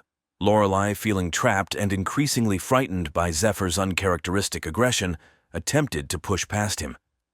In that moment, something in Zephyr snapped. As Lorelei tried to move away, he grabbed her arms, his fingers digging into her skin with bruising force. Lorelei cried out in pain and surprise, her eyes wide with disbelief as she stared at the man she had loved for over a decade, suddenly unrecognizable in his fury. She struggled against his grip, her own anger giving way to fear as she realized how out of control the situation had become. Zephyr, lost in a haze of jealousy and rage, didn't seem to hear her pleas to let go. In her desperation to break free, Lorelei's hand caught Zephyr across the face, her nails leaving angry red scratches on his cheek. The physical contact seemed to push Zephyr over the edge. With a roar of inarticulate rage, he shoved Lorelei hard. She stumbled backwards, her heel catching on the edge of the area rug. Time seemed to slow as she fell, her arms flailing as she tried to catch herself. But there was nothing to break her fall, and her head struck the corner of the solid oak coffee table with a sickening thud. The sound seemed to snap Zephyr out of his frenzy. He stood frozen, watching in horror as Lorelei crumpled to the floor, a small pool of blood beginning to form beneath her head. The silence that followed was deafening, broken only by Zephyr's ragged breathing. For several long moments, he remained rooted to the spot, his mind struggling to process what had just happened. Then, as if moving through molasses, he stumbled towards Lorelei's motionless form. He fell to his knees beside her, hands shaking as he reached out to touch her. Her skin was still warm, but as he frantically searched for a pulse, he found nothing. The reality of the situation crashed over Zephyr like a tidal wave. He had done the unthinkable. In a moment of uncontrolled anger, he had taken the life of the woman he loved. As the enormity of his actions began to sink in, Zephyr let out a howl of anguish, cradling Lorelei's lifeless body in his arms as tears streamed down his face. In the quiet suburban street outside, a neighbor who had been walking his dog paused, startled by the sound of despair emanating from the Blackwood residence. It was a cry that would haunt the neighborhood for years to come, marking the moment when a loving marriage ended in unimaginable tragedy. The early morning calm of Oak Ridge Heights was shattered by the arrival of police cruisers and an ambulance, their lights painting the tree-lined street in alternating flashes of red and blue. Neighbors emerged from their homes as they watched the unfolding scene, with a mix of curiosity and dread. Detective Rhiannon Frost, a veteran of Homicide Division, arrived on the scene shortly after the first responders. As she ducked under the crime scene tape, she was struck by the contrast between the manicured exterior of the Blackwood home and the chaos that awaited inside. The living room, once a showcase of tasteful decor, now bore the unmistakable signs of violence. The coffee table was askew. A lamp lay shattered on the floor, and at the center of it all was the body of Lorelei Blackwood, partially covered by a sheet. Forensic technicians moved around the room with practiced efficiency, photographing and collecting evidence. Frost's keen eyes took in every detail. Dr. Kai Nakamura briefed her on their initial findings. The cause of death appeared to be blunt force trauma to the head, likely from impact with the corner of the coffee table. Signs of a struggle were evident, including bruising on the victim's arms and defensive wounds on her hands. As Nakamura spoke, Frost's attention was drawn to the figure of Zephyr Blackwood, seated on a dining room chair, his head in his hands. He was still wearing the clothes from the previous night's party, now rumpled and stained. A uniformed officer stood nearby, keeping a watchful eye on the distraught husband. Frost approached Zephyr, her experienced gaze noting his scratched cheek and the smears of blood on his shirt. In a voice hoarse from crying, he began to speak, weaving a tale of a party, an argument, and a tragic accident. As she listened, Frost's instincts told her there was more to the story than Zephyr was revealing. His account seemed rehearsed, lacking the raw emotion one would expect from a man who had just lost his wife. She made a mental note to dig deeper into the couple's background and recent activities. Outside, the neighbors huddled in small groups, exchanging shocked whispers and speculative glances. The Blackwoods had always seemed so happy, so perfect. What could have gone so terribly wrong? In the days following Lorelei Blackwood's death, Detective Frost and her team worked tirelessly to piece together the events that led to that fateful night. Their investigation began to reveal a complex web of relationships and hidden tensions that lay beneath the surface of the Blackwoods' seemingly idyllic life. Interviews with friends and colleagues painted a picture of a couple who had recently embraced the swinging lifestyle. While many expressed surprise at this revelation, a select few provided valuable insights into the dynamics of the Blackwoods' open marriage. Nova Sterling, in particular, proved to be a crucial witness, recounting the argument she had witnessed at the party and the obvious tension between Zephyr and Lorelei. As the detectives delved deeper, they uncovered a trail of digital evidence that shed light on the couple's private life. Text messages and emails revealed Zephyr's growing jealousy and Lorelei's increasing frustration with his behavior. Particularly damning was a series of messages between Lorelei and Ether Sterling, discussing Zephyr's recent mood swings and Lorelei's concerns about the future of her marriage. Forensic analysis of the crime scene yielded more damning evidence against Zephyr. The angle and force of Lorelei's fatal injury were inconsistent with a simple fall. DNA evidence under Lorelei's fingernails matched Zephyr's, corroborating the signs of a struggle. Furthermore, toxicology reports showed that while Lorelei had a modest amount of alcohol in her system, Zephyr's blood alcohol level had been significantly higher, suggesting he may have been more impaired than he initially claimed. As the investigation progressed, Detective Frost brought Zephyr in for a series of intense interrogations. Under the relentless pressure of questioning, his carefully constructed narrative began to crumble. Inconsistencies in his story emerged, and his demeanor shifted from grief-stricken widow to a man consumed by guilt and fear. In a dramatic turn of events, Ether Sterling came forward with additional information. He revealed that Lorelei had confided in him about her plans to leave Zephyr, citing his increasingly controlling and jealous behavior. This revelation provided a possible motive for Zephyr's actions, suggesting that the murder may have been premeditated rather than a heat-of-the-moment crime of passion. The investigation also uncovered financial records indicating that Zephyr had recently inquired about the couple's life insurance policies, adding another layer of suspicion to his actions. Friends reported that he had been under increasing stress at work, with rumors of potential layoffs circulating in his company.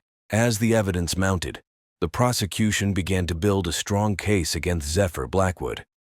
The narrative that emerged was one of a man who, faced with the prospect of losing both his wife and his carefully cultivated image of success, had lashed out in a jealous rage with tragic consequences. The stage was set for a trial that would captivate the city and beyond, promising to expose the hidden world of suburban swingers and the devastating consequences of jealousy unleashed. Prosecutor Vivian Zhao opened the proceedings with a powerful statement, painting a vivid picture of a marriage destroyed by jealousy and a woman's life cut tragically short. She promised to prove beyond a reasonable doubt that Zephyr Blackwood had murdered his wife in a fit of rage, driven by his inability to control her and his fear of losing her. The defense countered with a narrative of a tragic accident, the result of a loving marriage strained by lifestyle choices that neither party was fully prepared for. Holloway sought to portray Zephyr as a devoted husband, overwhelmed by circumstances beyond his control. As the trial progressed, a parade of witnesses took the stand. Nova and Ether Sterling provided crucial testimony about the Blackwoods' involvement in the swinging community and the visible tension between them on the night of Lorelei's death. Their accounts were both illuminating and scandalous, causing a stir in the courtroom and generating salacious headlines. Forensic experts presented detailed analyses of the crime scene, with Dr. Kai Nakamura delivering damning testimony about the nature of Lorelei's injuries. His assertion that the fatal wound was inconsistent with an accidental fall dealt a significant blow to the defense's case. Perhaps the most dramatic moment of the trial came when Zephyr Blackwood himself took the stand. Under Holloway's careful guidance, he presented himself as a man deeply in love with his wife, who had agreed to explore swinging to please her. He spoke of his growing discomfort with the lifestyle and his fears that he was losing Lorelei to it. However, under Zhao's relentless cross-examination, Zephyr's carefully constructed facade began to crumble. She confronted him with text messages, emails, and witness statements that contradicted his version of events. As the questioning intensified, Zephyr's composure slipped, revealing flashes of the anger and jealousy that had led to that fatal night. The gallery watched in rapt attention as Zephyr struggled to maintain his story under the prosecution's onslaught. His voice cracked as he recounted the final argument with Lorelei, and for a moment, it seemed as though he might break down and confess. But he managed to hold himself together, sticking to his claim of a tragic accident to the end. As the trial neared its conclusion, both the prosecution and defense delivered impassioned closing arguments. So urged the jury to see through Zephyr's lies and hold him accountable for the brutal act that had ended Lorelei's life. Holloway, in turn, pleaded for understanding, asking the jury to consider the complex emotions and circumstances that had led to this tragedy. With the evidence presented and arguments made, the case was turned over to the jury. As they filed out to begin deliberations, a tense hush fell over the courtroom. The fate of Zephyr Blackwood now rested in their hands. In the end, the jury took less than 6 hours to reach a verdict. Zephyr Blackwood was found guilty of second-degree murder, a decision that sent shockwaves through the community and brought a measure of closure to Lorelei's grieving family and friends. The judge, citing the brutal nature of the crime and Zephyr's lack of remorse, sentenced him to 25 years to life in prison. The aftermath of the trial left an indelible mark on the community. The case had exposed the hidden world of suburban swingers, leading to heated debates about morality, trust, and the nature of modern relationships. Some couples who had been part of the lifestyle quietly distanced themselves, while others became vocal advocates for ethical non-monogamy, emphasizing the importance of communication and consent. In the end, the tragic story of Zephyr and Lorelei Blackwood served as a cautionary tale, a reminder that even the strongest relationships can be undone by jealousy, mistrust, and uncontrolled anger. Their story would be remembered not just as a sensational crime, but as a complex human tragedy, born from the eternal struggle between love, desire, and the need for control.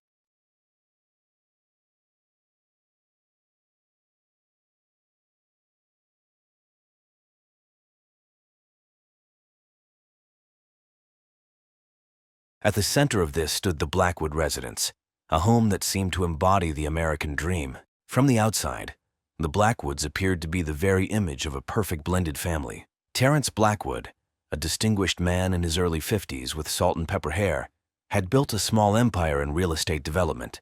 His wife of 3 years, Lorelei, was a former model whose grace and charm had seemingly not faded with age. Ivy, Terrence's biological daughter from his first marriage, was a bright and ambitious college student, while Callum, Lorelei's son from her previous marriage, had recently graduated and was on the cusp of starting his own career. To their neighbors and friends, the Blackwoods represented success, unity, and the possibility of second chances. Terrence and Lorelei's whirlwind romance and subsequent marriage had been the talk of Maple Grove, a beacon of hope for those who believed in love after loss.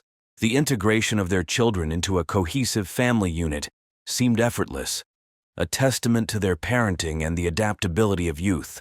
Yet beneath this carefully cultivated image of familial bliss, currents of tension and secrets ran deep. The walls of their house held whispers of unspoken truths, forbidden desires, and simmering resentments. Terrence Blackwood's journey to the pinnacle of suburban success was paved with both triumph and tragedy. Born to working-class parents in Pittsburgh, he had clawed his way up the socio-economic ladder through sheer determination and an uncanny ability to spot lucrative real estate opportunities. By his mid-30s, Terrence had established a company that would eventually reshape the skyline of several mid-sized Pennsylvania cities. His first marriage to Elizabeth, a college sweetheart, had been a partnership of equals. Together, they navigated the challenges of building a business while raising their daughter, Ivy. Elizabeth's sudden death from an aneurysm when Ivy was just 12 had left Terrence a widower, forcing him to balance his grief with the responsibilities of single parenthood and an expanding enterprise. For 5 years, Terrence poured himself into work and fatherhood, his romantic life relegated to the back burner. It wasn't until a chance encounter at a charity gala that he met Lorelei Vaughn, a woman whose allure would reignite his passion for life and love. Lorelei's path had been markedly different from Terrence's. Discovered by a modeling scout at 16, she had graced runways and magazine covers throughout her 20s. Her marriage to photographer Julian Reeves had produced a son, Callum, but the union crumbled under the weight of Julian's infidelities and Lorelei's fading modeling career. Divorced at 35, Lorelei found herself navigating single motherhood and a world that seemed to value youth above all else. When Terrence and Lorelei's worlds collided, it was as if the universe had decided to grant them both a second chance at happiness. Their courtship was swift and intense, culminating in a lavish wedding that was the social event of the year in Maple Grove. The newly formed Blackwood family moved into the house, ready to begin their life together. Ivy Blackwood, now 20 and studying psychology at a prestigious university, had initially struggled with her father's remarriage.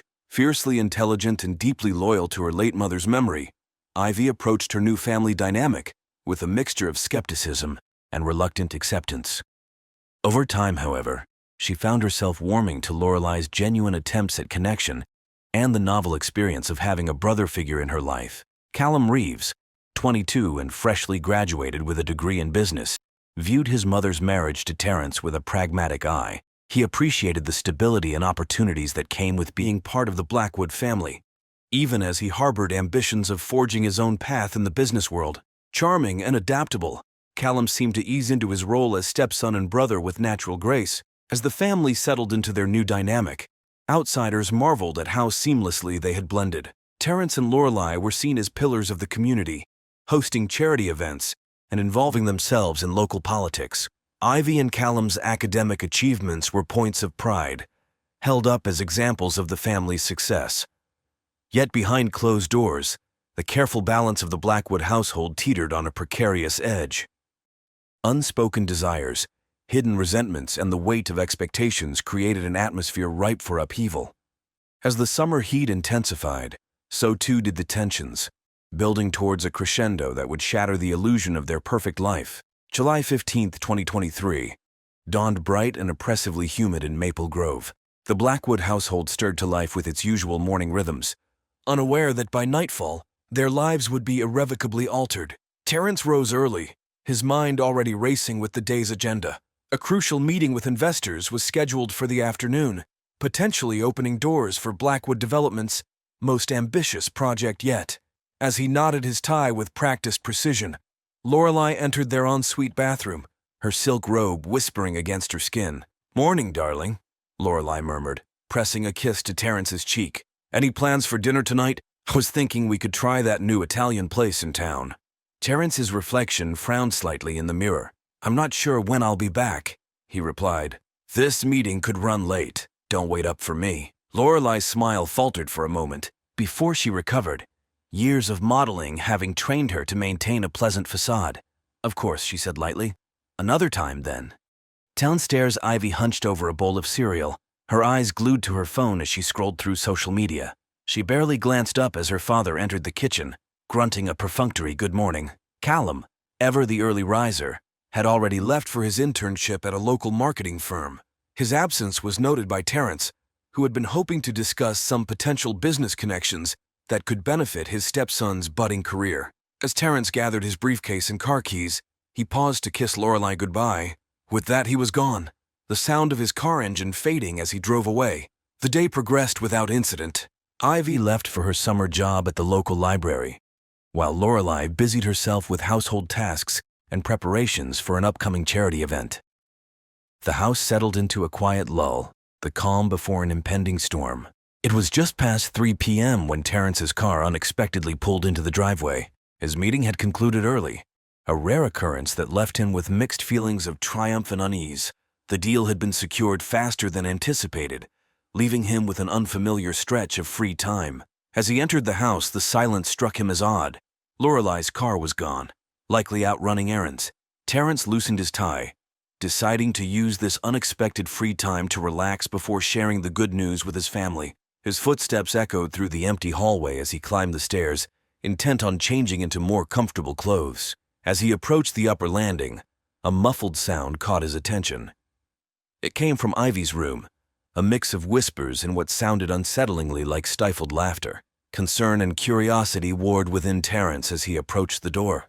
He raised his hand to knock, but something held him back. The whispers grew more distinct, and with a jolt, Terrence realized there were two voices, one unmistakably male. Without conscious thought, his hand moved to the doorknob. In the split second before he turned it, a part of Terrence's mind screamed at him to stop, to walk away, to preserve the sanctity of trust between father and daughter. But that voice was drowned out by a rising tide of parental concern and an irrational surge of anger at the thought of some boy in his daughter's room. The door swung open. Time seemed to freeze as Terrence's mind struggled to process the scene before him. On Ivy's bed lay his daughter and stepson, their entangled limbs in state of undress, leaving no doubt as to the nature of their activities. For a heartbeat, the tableau held. Terrence in the doorway, his face a mask of shock and dawning rage. Ivy and Callum, their eyes wide with fear and guilt, scrambling to cover themselves.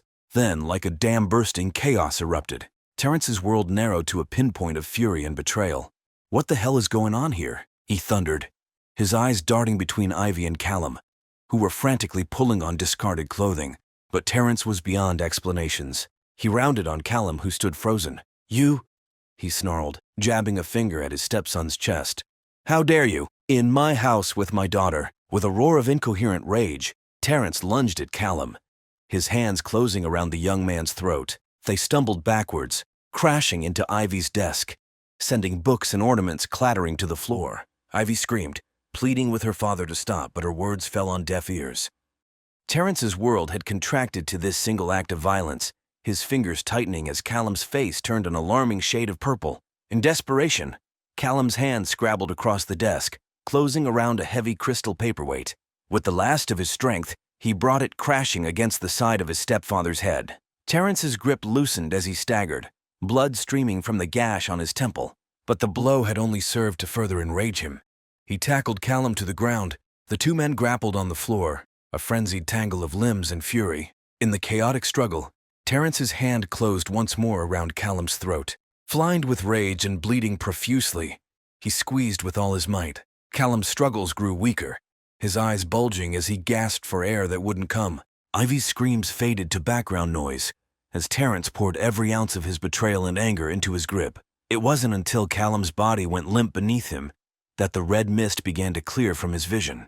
Slowly, horrifyingly, the reality of what he had done began to sink in. Terrence released his grip and scrambled backwards, his hands shaking uncontrollably as he stared at the motionless form of his stepson. The aftermath of Callum's death plunged the Blackwood household into a nightmare of panic, guilt, and desperate decision-making. Terrence, his clothes spattered with blood and his mind reeling, stared at the lifeless body of his stepson as Ivy's hysterical sobs filled the room. "We have to call the police," Ivy choked out between gasps, her hands shaking as she reached for her phone. Terrence cut her off, his tone shifting from shock to a cold, calculated calm that chilled Ivy to her core.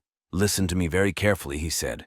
"This was an accident, a terrible, tragic accident, but if the police come now, they won't see it that way. They'll destroy our family, our lives, everything we've built." Ivy stared at her father, barely recognizing the man before her. "What are you saying?" she whispered.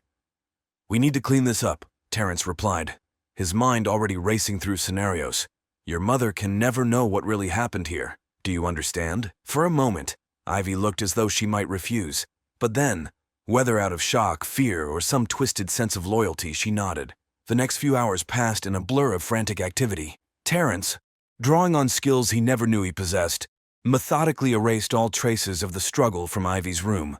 Flood-stained carpets were torn up, furniture rearranged, and incriminating items bagged for disposal. Ivy, still in a state of shock, followed her father's instructions mechanically. She scrubbed surfaces, laundered clothes, and helped move Callum's body, wrapped in a tarp, to the garage. As twilight descended on Maple Grove, Terrence made a series of phone calls to his secretary, canceling all appointments for the next few days due to a family emergency. To Lorelei, his voice carefully modulated to convey concern rather than guilt, asking if she'd heard from Callum. To the local police, reporting his stepson missing, his tone a masterclass in worried parental concern. When Lorelei returned home, she found Terrence and Ivy seated in the living room, their faces grave.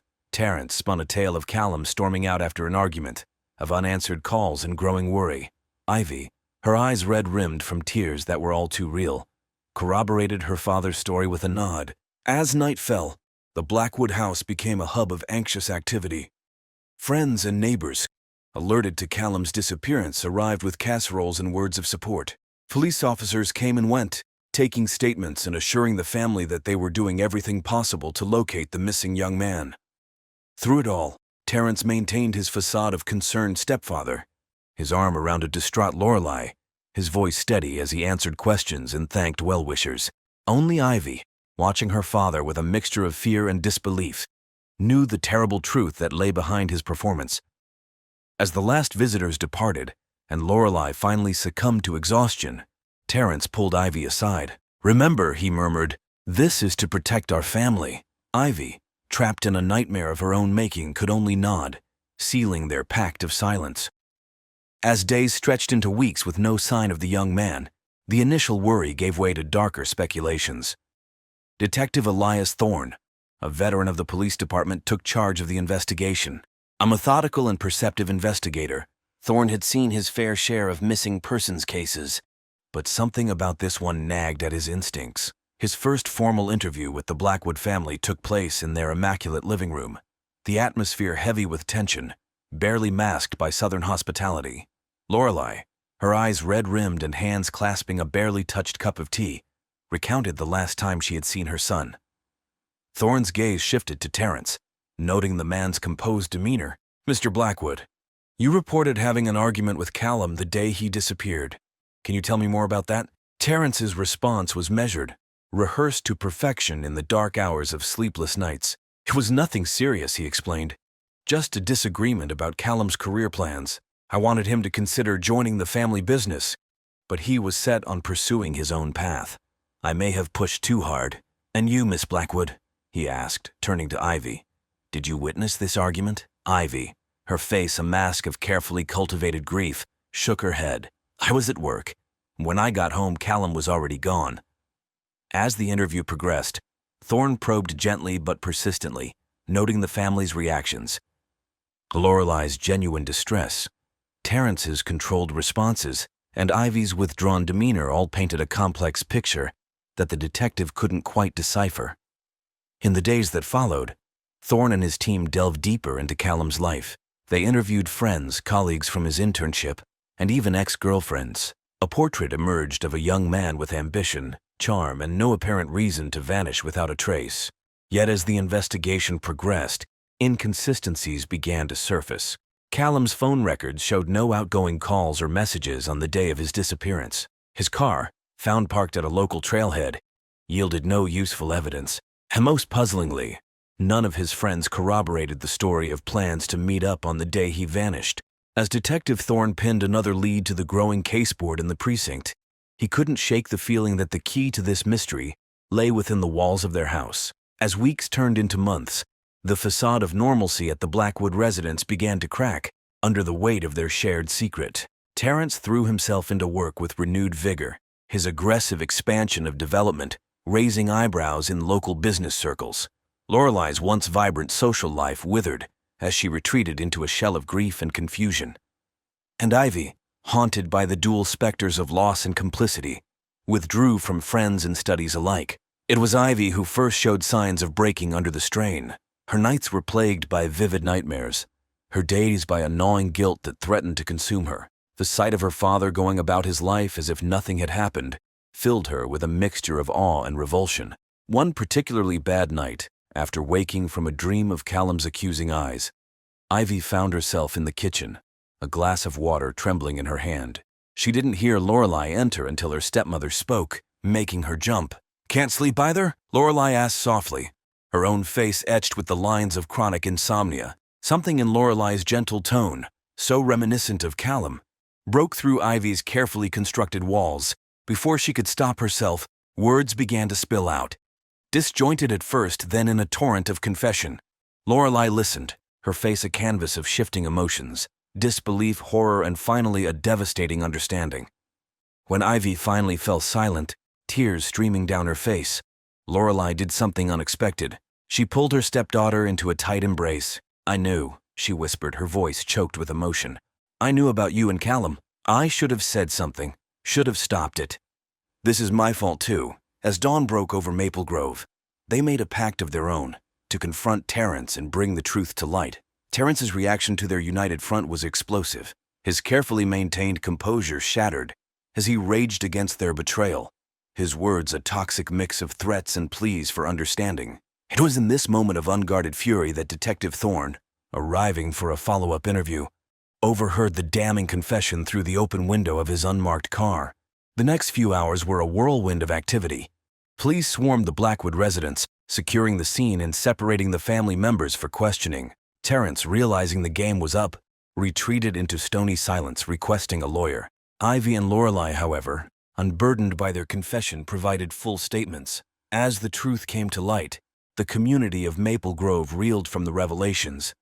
The illicit relationship between step-siblings, Lorelei's silent knowledge, and Terrence's fatal outburst painted a picture of a family torn apart by secrets and lies. In the midst of the chaos, Detective Thorne focused on the grim task at hand. With Terrence's reluctant cooperation, Callum's body was recovered from its hasty grave in a remote wooded area. The discovery brought a measure of closure to Lorelei, even as it sealed the case against her husband. The case against Terrence Blackwood seemed airtight, built on physical evidence and corroborating testimonies. Yet, as the trial approached, a new development threatened to upend the prosecution's carefully constructed narrative. Amidst the mountain of evidence being processed, a forensics technician made a startling discovery. DNA found under Callum's fingernails didn't match Terrence's profile. Instead, it pointed to an unknown male contributor.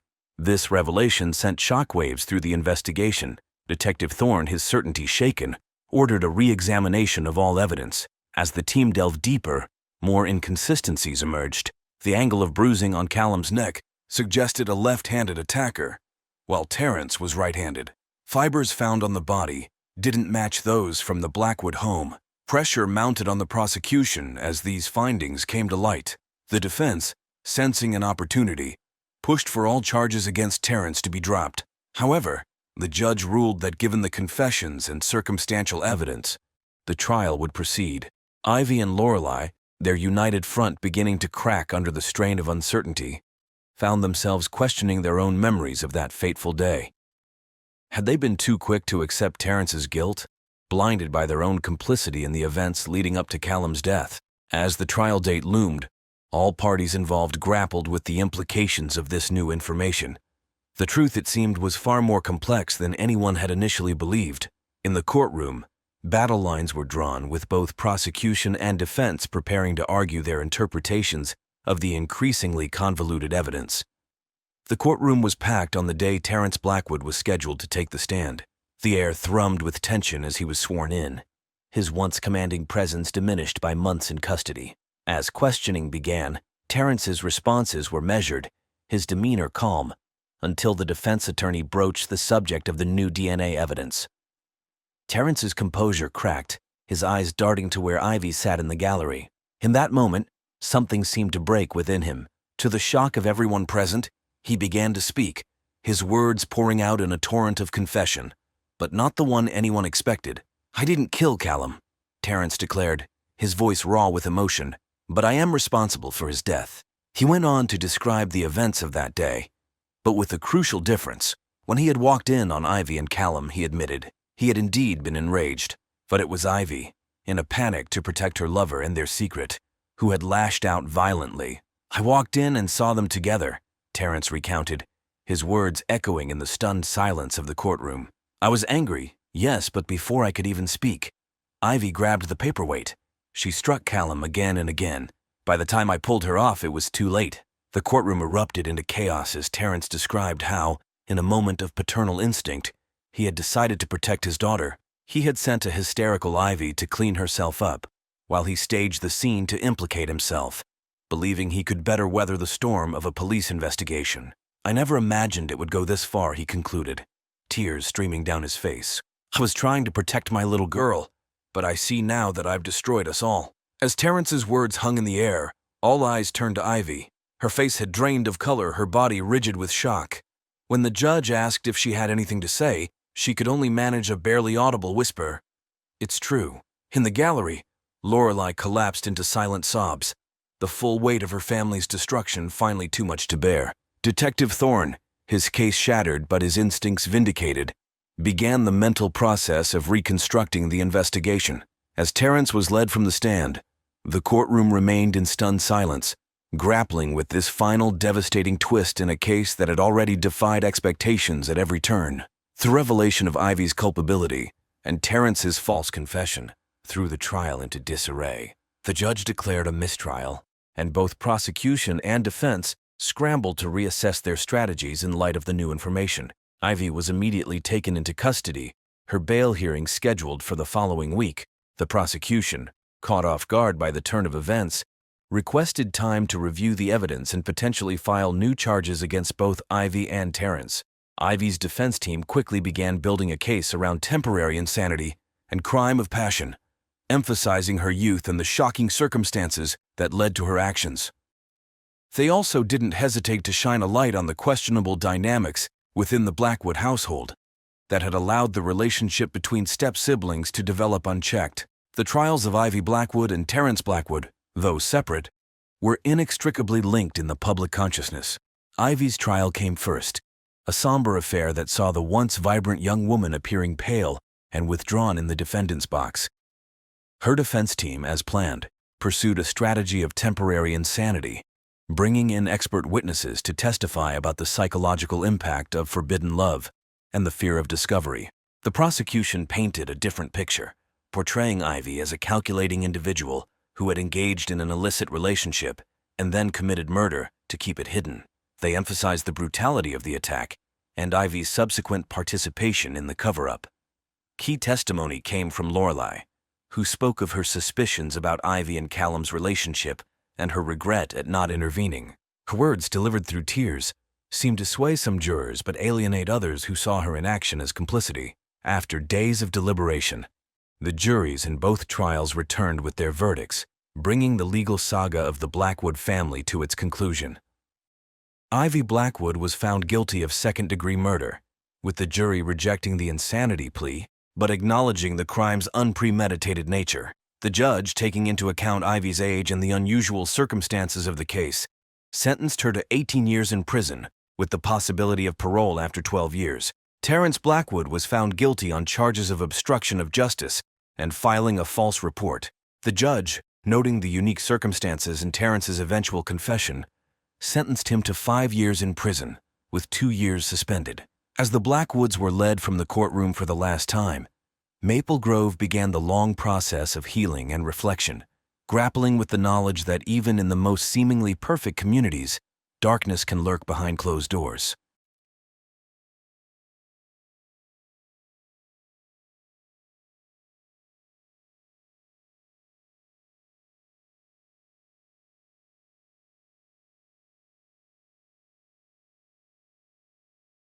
Amanda Everwood, with her chestnut hair and piercing blue eyes, was the epitome of elegance and creativity. Born into a family of artists, her childhood home was filled with the scent of oil paints and the sight of canvases in various stages of completion. Amanda had inherited her mother's talent and her father's determination, quickly making a name for herself as an exceptional landscape artist.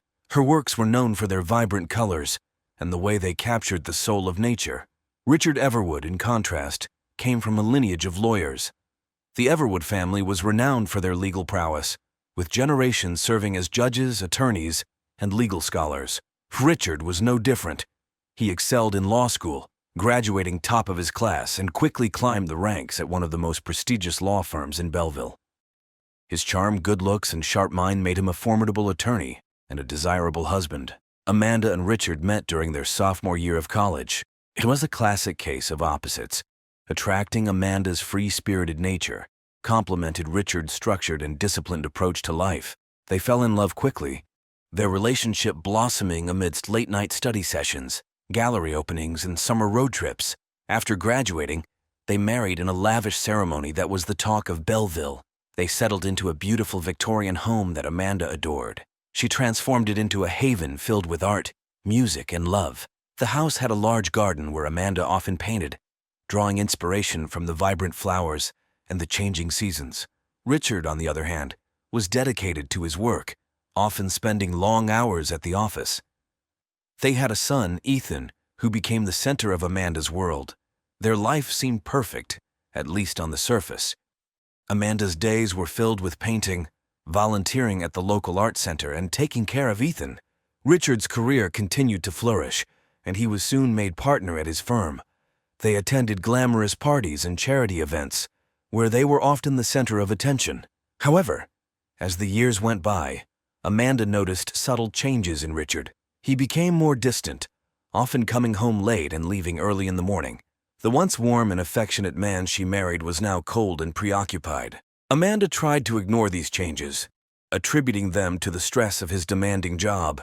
However, the gnawing suspicion in the back of her mind grew stronger with each passing day. Carla Monroe entered their lives when Richard hired her as his personal secretary. Carla was stunning, with her dark, cascading hair, sharp features, and an aura of confidence that turned heads wherever she went. She was efficient, intelligent, and seemed to understand Richard in a way that Amanda no longer could.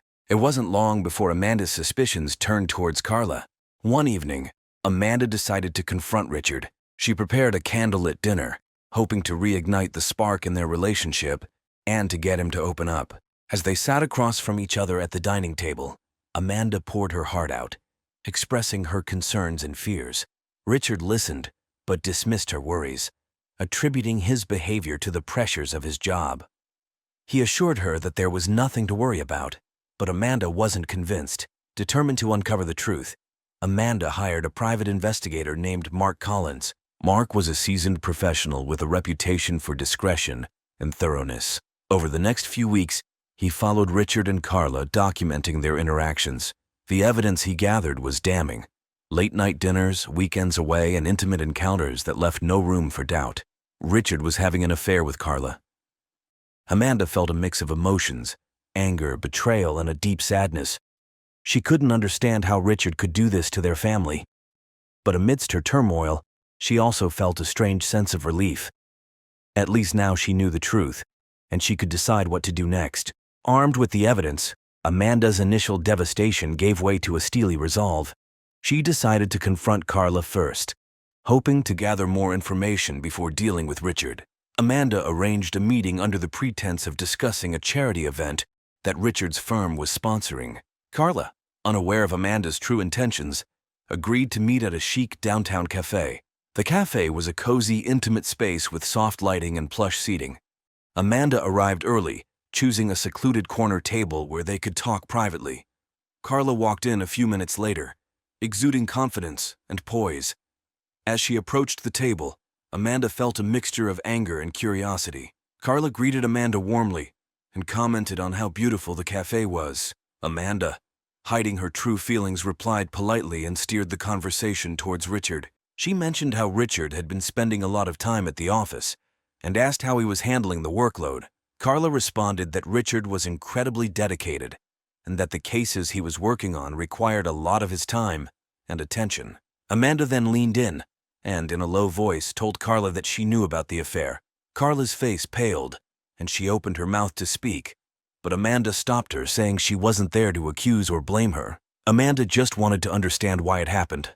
Carla, with tears in her eyes, explained that it started a few years ago when Richard was going through a rough patch at work. They began spending more time together, and one thing led to another. As Carla spoke, Amanda felt a strange sense of empathy. She could see the pain in Carla's eyes, a reflection of her own turmoil. By the end of the conversation, they had formed an unexpected connection. Amanda was captivated by Carla's intelligence and charisma, while Carla found solace in Amanda's understanding and compassion. In the weeks that followed, Amanda and Carla continued to meet in secret. What had started as a confrontation evolved into a complex relationship. Their meetings became more frequent, and their bond deepened. One evening, Carla invited Amanda to her apartment, ostensibly to review some documents related to the charity event. The apartment was a stylish modern space, with floor-to-ceiling windows offering a stunning view of the city. As they sat on the couch, sipping wine and talking, the tension between them grew palpable. Carla set her glass down and looked into Amanda's eyes, saying that she had developed feelings for her. Amanda's heart raced. She had felt the same way, but had been too afraid to admit it. She confessed that she felt the same way. Their lips met in a passionate kiss, and that night, they crossed the line from emotional connection to physical intimacy. The affair was intense, a whirlwind of stolen moments and secret rendezvous. Amanda felt alive in a way she hadn't in years, but she was also plagued by guilt and fear. They would meet in secluded spots around the city, hidden corners of parks, out-of-the-way cafes, and Carla's apartment, where they felt free from the prying eyes of the world. Their conversations ranged from deep, philosophical discussions to light-hearted banter. They shared their hopes, dreams, and fears, forming a bond that went beyond physical attraction. However, Amanda was acutely aware of the precariousness of their situation. She knew that if Richard found out, the consequences would be dire. Despite this, she couldn't bring herself to end the affair. Carla had become an essential part of her life, filling a void that she hadn't realized existed. Richard's suspicions grew as he noticed Amanda's changed behavior. She was more distant, often lost in thought, and seemed to have a newfound sense of confidence. Richard's paranoia led him to install a hidden camera in Carla's apartment, suspecting that Amanda might have discovered his affair and was plotting against him. When Richard reviewed the footage and saw his wife with Carla, his rage and sense of betrayal reached a boiling point. He felt emasculated and humiliated, convinced that both women had conspired against him. Richard began to meticulously plan his revenge, determined to regain control over his life. One stormy night, Richard invited Amanda to his office under the pretense of wanting to discuss their relationship and find a way forward. Amanda, hopeful for reconciliation, agreed. As she entered Richard's dimly lit office, she was struck by the coldness in his eyes. Richard told Amanda to sit down, his voice devoid of emotion. Amanda took a seat, her heart pounding. She started to speak, but Richard cut her off, slamming a folder of photographs on the desk. He said he knew everything and knew about her and Carla.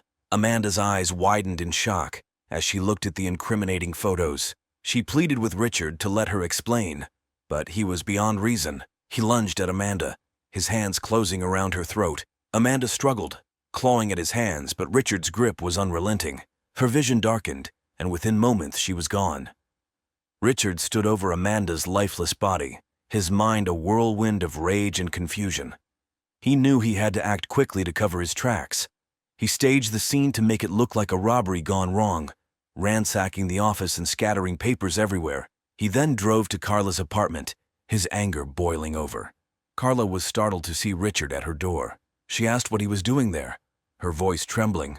Richard pushed past her, his eyes wild with fury. He accused her of ruining everything and seducing his wife, destroying his family. Carla backed away, fear gripping her heart, and begged Richard to listen to her and understand that it wasn't like that. But Richard was beyond listening. He lunged at Carla, but she managed to evade him, grabbing a heavy vase and smashing it over his head. Richard staggered, momentarily disoriented. Carla seized the opportunity and fled. Running into the night with nothing but the clothes on her back, she ran through the rain-soaked streets, her mind racing with fear and confusion. She had to get as far away from Richard as possible. She knew that if he caught her, he would kill her. Carla reached the outskirts of town and found an old abandoned cabin. She slipped inside, her body trembling with adrenaline and terror. The next morning, Ethan Everwood found himself without a mother and soon without a father. Richard, attempting to cover his tracks, reported Amanda missing and fabricated an alibi for himself. However, the police quickly uncovered inconsistencies in his story. Amanda's body was discovered in Richard's office, and forensic evidence, along with Richard's erratic behavior, pointed to his guilt. He was arrested and later convicted of Amanda's murder, sentenced to life in prison without parole. Carla, meanwhile, had vanished without a trace. Her car was found abandoned at a rest stop, miles away from Belleville. There were rumors that she had fled the country, but no concrete evidence ever emerged. Some speculated she had started a new life under an assumed identity. Carla's disappearance puzzled many. Growing up in a household marked by religious fervor and violence, Carla had endured years of suppression and fear. Fleeing wasn't just an escape, it was a lifeline to freedom. She feared the repercussions of being discovered by her family, knowing all too well the horrors they could unleash upon her, driving her to vanish without a trace, leaving behind a life of oppression for one of uncertain liberty. Ethan, now orphaned, was taken in by Amanda's sister, Lydia, who raised him with love and care. The Everwood home, once filled with laughter and love, stood silent, a stark reminder of the tragic events that had unfolded. Lydia did her best to create a stable environment for Ethan, but the shadow of his parents' tragedy loomed large over his childhood. She often wondered what kind of man Ethan would grow up to be, carrying the weight of such a dark legacy. Carla's escape was not without difficulty. She knew she had to leave Belleville and disappear completely. She had some cash saved up and used it to buy a bus ticket to the nearest big city. From there, she moved from place to place, using different names and taking on various odd jobs to survive. Her once confident and poised demeanor was replaced by constant anxiety and fear of being recognized. Carla found temporary solace in small towns, where she could blend into the background. She dyed her hair, changed her appearance, and avoided making close connections with anyone. Each time she felt someone might recognize her, she moved on. Her life became a series of temporary stays and fleeting moments of peace. She missed Amanda deeply, and often dreamed about their time together, the passion they shared and the plans they had made. In a small coastal town far from Belleville, Carla finally found a semblance of stability. She took on a job at a local diner, working long hours and keeping to herself. The town was quiet, and the people were friendly but respectful of her privacy. For the first time in months, Carla began to relax and let her guard down a little. She rented a small, modest apartment and tried to rebuild her life, though the fear of being discovered never entirely left her. Ethan, now a teenager, struggled with the burden of his family's dark history. He was a quiet, introspective boy, often lost in thought. Lydia did her best to provide a loving home, but Ethan couldn't escape the whispers and stares from those who knew about his parents. School was a challenge, with classmates either avoiding him or bullying him for his father's crime. Ethan found solace in books and spent hours at the local library, immersing himself in stories far removed from his reality. Lydia encouraged Ethan to pursue his interests, hoping to provide him with a positive outlet. He developed a passion for writing, pouring his emotions and experiences into his stories. His teachers noticed his talent and encouraged him to pursue a career in literature. Despite the darkness of his past, Ethan found hope in the future he could create for himself. One day, while browsing through old family photo albums, Ethan came across a photograph of his parents during happier times. They looked so in love, so full of life. He wondered how everything had gone so wrong. Determined to understand, Ethan began to dig deeper into his family's history. He read old newspaper articles, interviewed people who had known his parents, and pieced together the story of their lives. Ethan's investigation led him to discover the affair between his father and Carla. He was shocked and saddened by the betrayal, but he also felt a strange connection to Carla. He wondered what had happened to her after that fateful night. His search for answers led him to contact Mark Collins, the private investigator Amanda had hired. Mark, now retired, was hesitant to reopen old wounds but was moved by Ethan's determination. Mark shared with Ethan the details of his investigation, the evidence he had gathered, and the events that had transpired. Ethan learned about the confrontation between his mother and Carla, their subsequent affair, and the night his mother was murdered. Ethan felt a mix of emotions: anger, sadness, and a deep need for closure. Determined to find Carla, Ethan followed the trail she had left behind. He visited the places she had stayed, talked to people who had encountered her, and slowly pieced together her journey. The trail eventually led him to the small coastal town where Carla was now living. Carla was working her usual shift at the diner when Ethan walked in. She didn't recognize him at first, but as he approached her, she saw a familiar sadness in his eyes.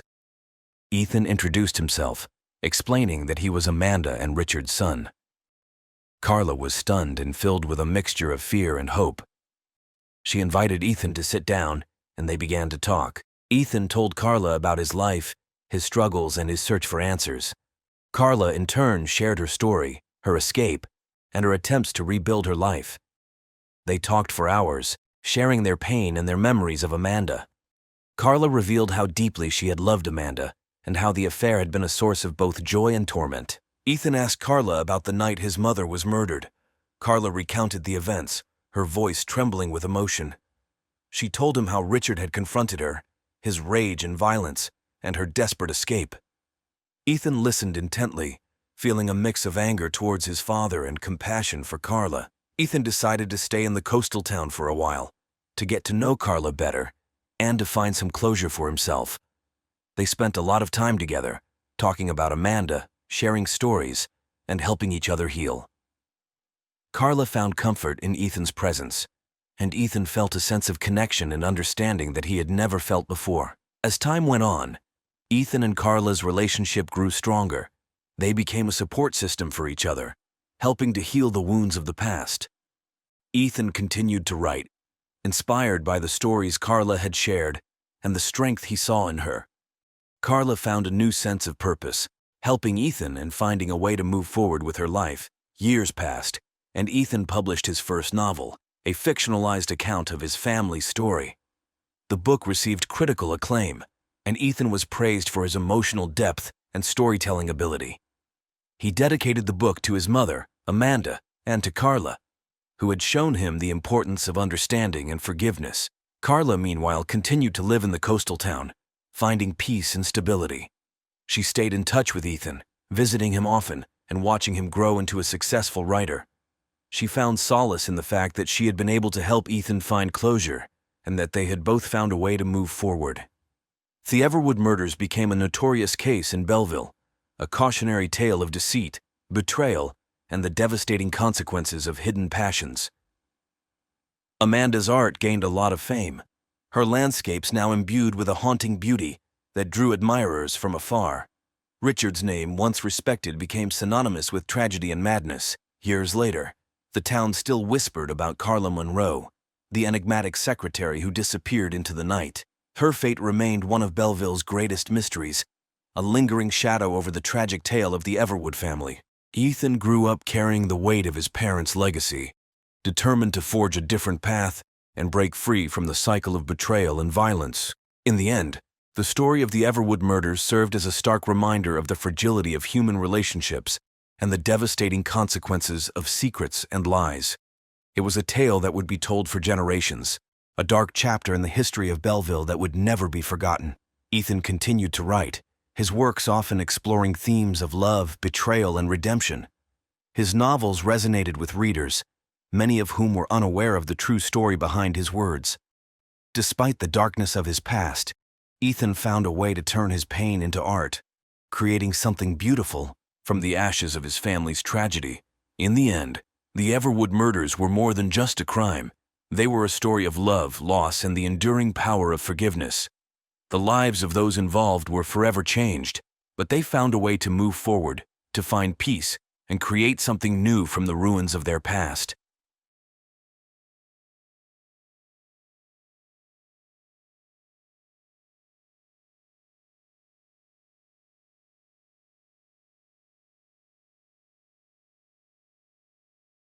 John Harrison, a respected local businessman, was found murdered in his own home. The evidence soon pointed towards his wife, Emily, sparking a scandal that would unravel a complex web of lies, twisted love triangles, deceit, and dark secrets. Emily Harrison, a beautiful woman in her mid-30s, had always been the center of attention. Her previous marriage to Michael Turner had ended amicably, or so it seemed. John, her current husband, had a strained relationship with his younger brother, David.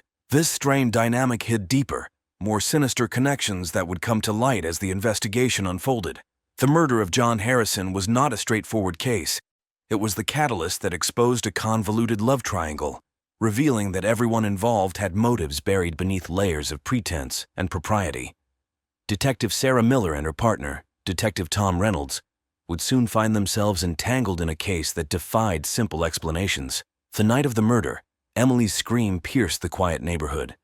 The first responders arrived at the Harrison residence to find Emily in a state of hysteria, her clothes stained with blood. John's body lay sprawled on the living room floor, a deep gash across his throat. Blood pooled around him, soaking into the carpet. The scene was chaotic, with furniture overturned and signs of a struggle evident. Officer Daniels, the first on the scene, quickly secured the area. He observed Emily, who was sobbing uncontrollably, clutching a framed photo of her and John. Her hands trembled as she tried to explain what had happened. "I found him like this. I came home and he was just lying there. I didn't know what to do." Her voice was shaky, her eyes wide with terror, but there was something in her demeanor that didn't quite add up. She was too composed, too rehearsed. Detective Miller arrived shortly after, her keen eyes taking in every detail. She noted the absence of forced entry and the fact that John seemed to have been caught off guard. It suggested that he knew his attacker. Miller's gut instinct told her that this was more than just a burglary gone wrong. As the forensic team began their work, Miller pulled Emily aside for a more detailed statement. Emily recounted her day, carefully avoiding eye contact.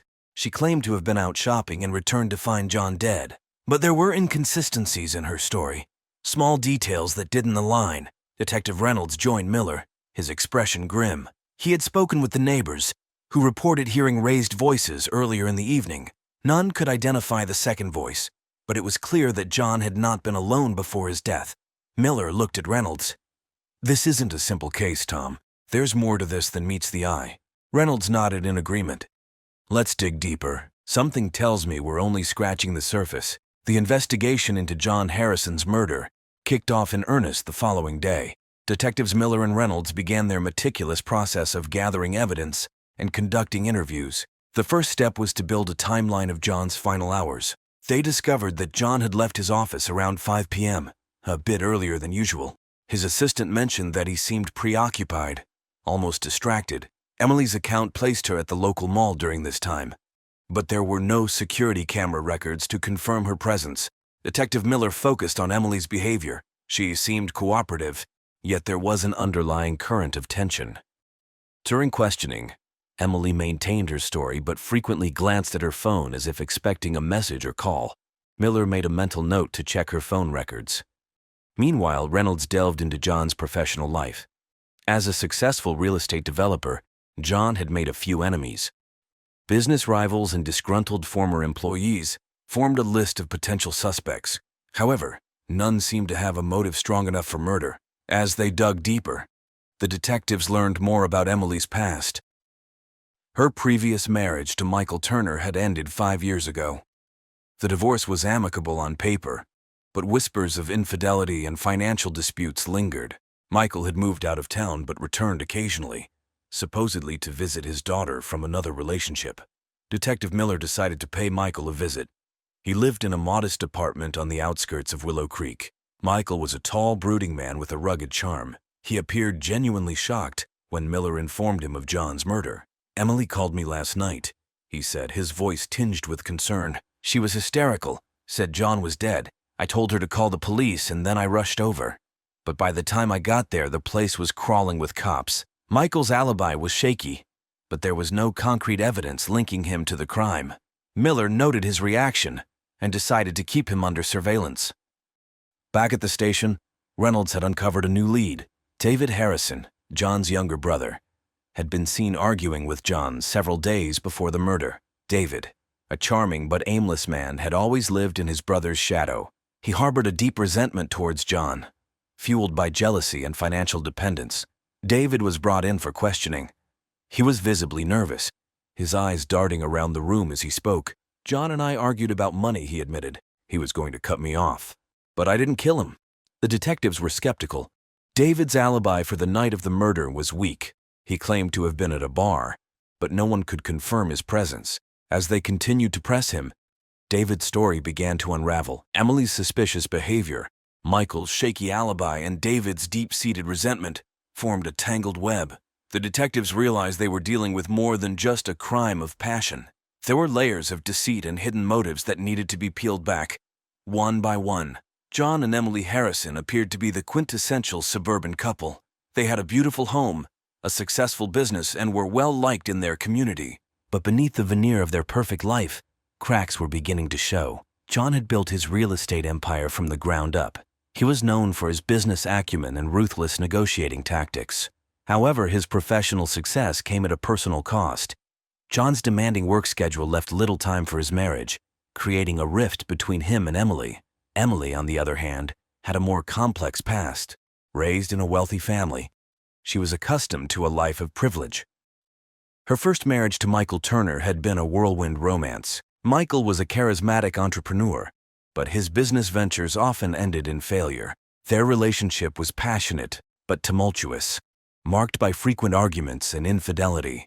The divorce had been bitter, with Emily accusing Michael of cheating and financial mismanagement. Michael, in turn, claimed that Emily's spending habits had driven him to the brink of bankruptcy. Despite the acrimony, they managed to part ways without too much public scandal.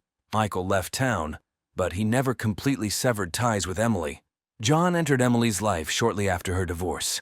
He offered stability and security, something she desperately needed. Their courtship was swift, and they married within a year. However, the transition from a tumultuous relationship to a stable one was not easy for Emily. She missed the excitement and unpredictability that Michael had brought into her life. David Harrison, John's younger brother, was another significant figure in the unfolding drama.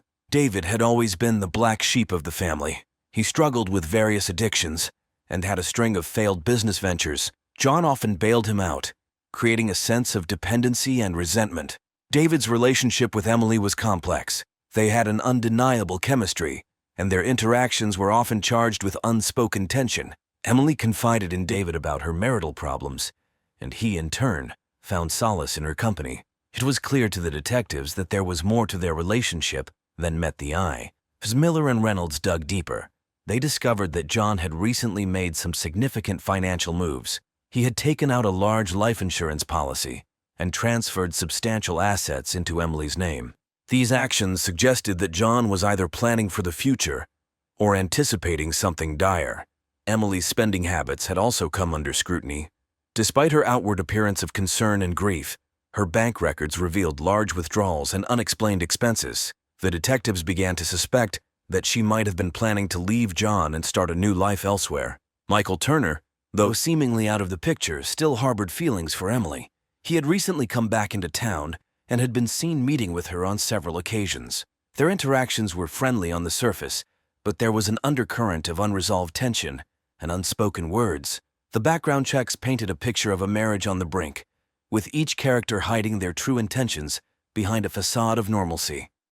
John was the pillar of the community, Emily the perfect wife, David the troubled brother, and Michael the ex-husband with lingering feelings. But as the detectives would soon discover, appearances could be deceiving.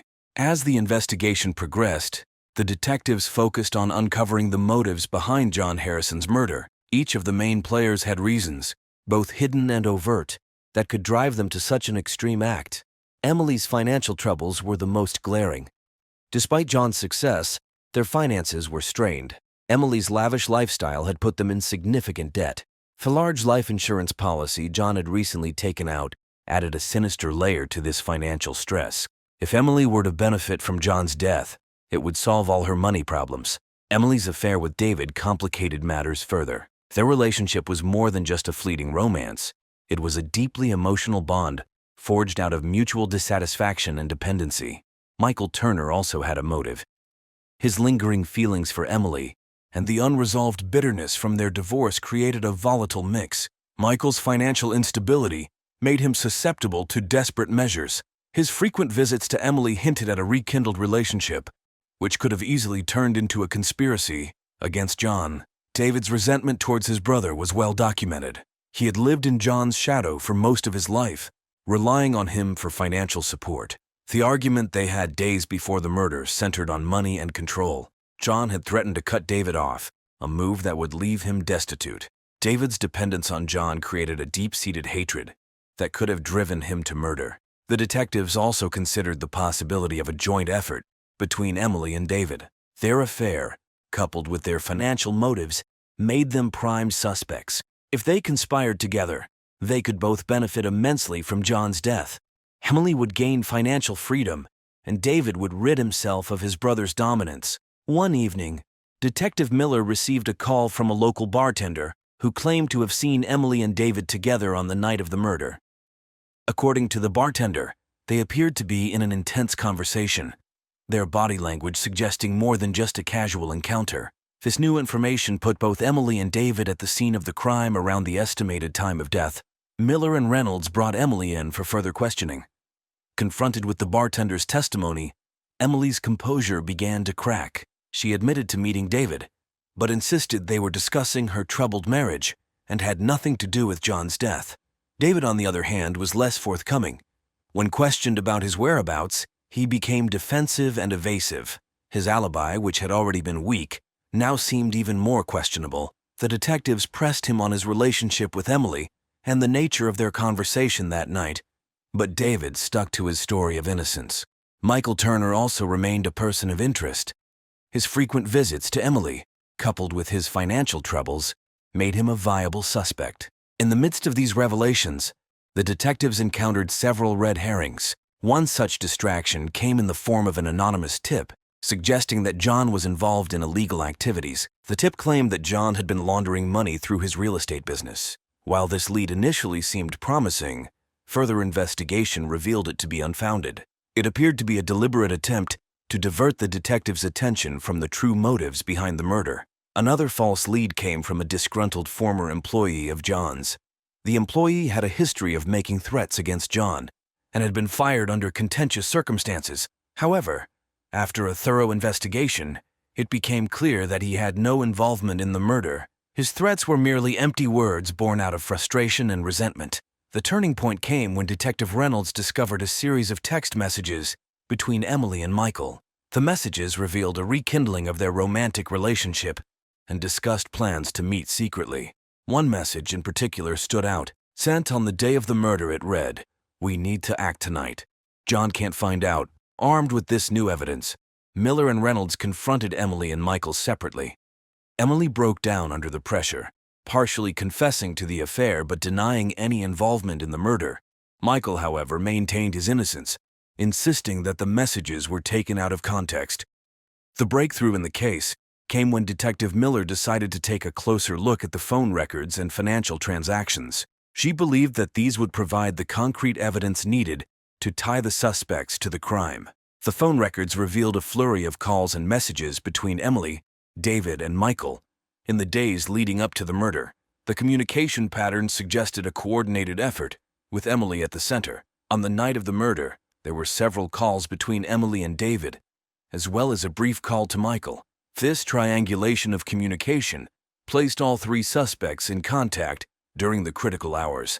Miller also discovered an unusual transaction in Emily's bank account. A large sum of money had been transferred to an offshore account just days before John's death. This transaction, combined with the life insurance policy, suggested that Emily was preparing for a significant change in her financial situation. Armed with this new evidence, the detectives decided to confront Emily once more. This time they presented her with the phone records and the financial transactions. Faced with irrefutable evidence, Emily's facade of innocence began to crumble. Emily's voice trembled as she spoke. "I didn't want it to come to this.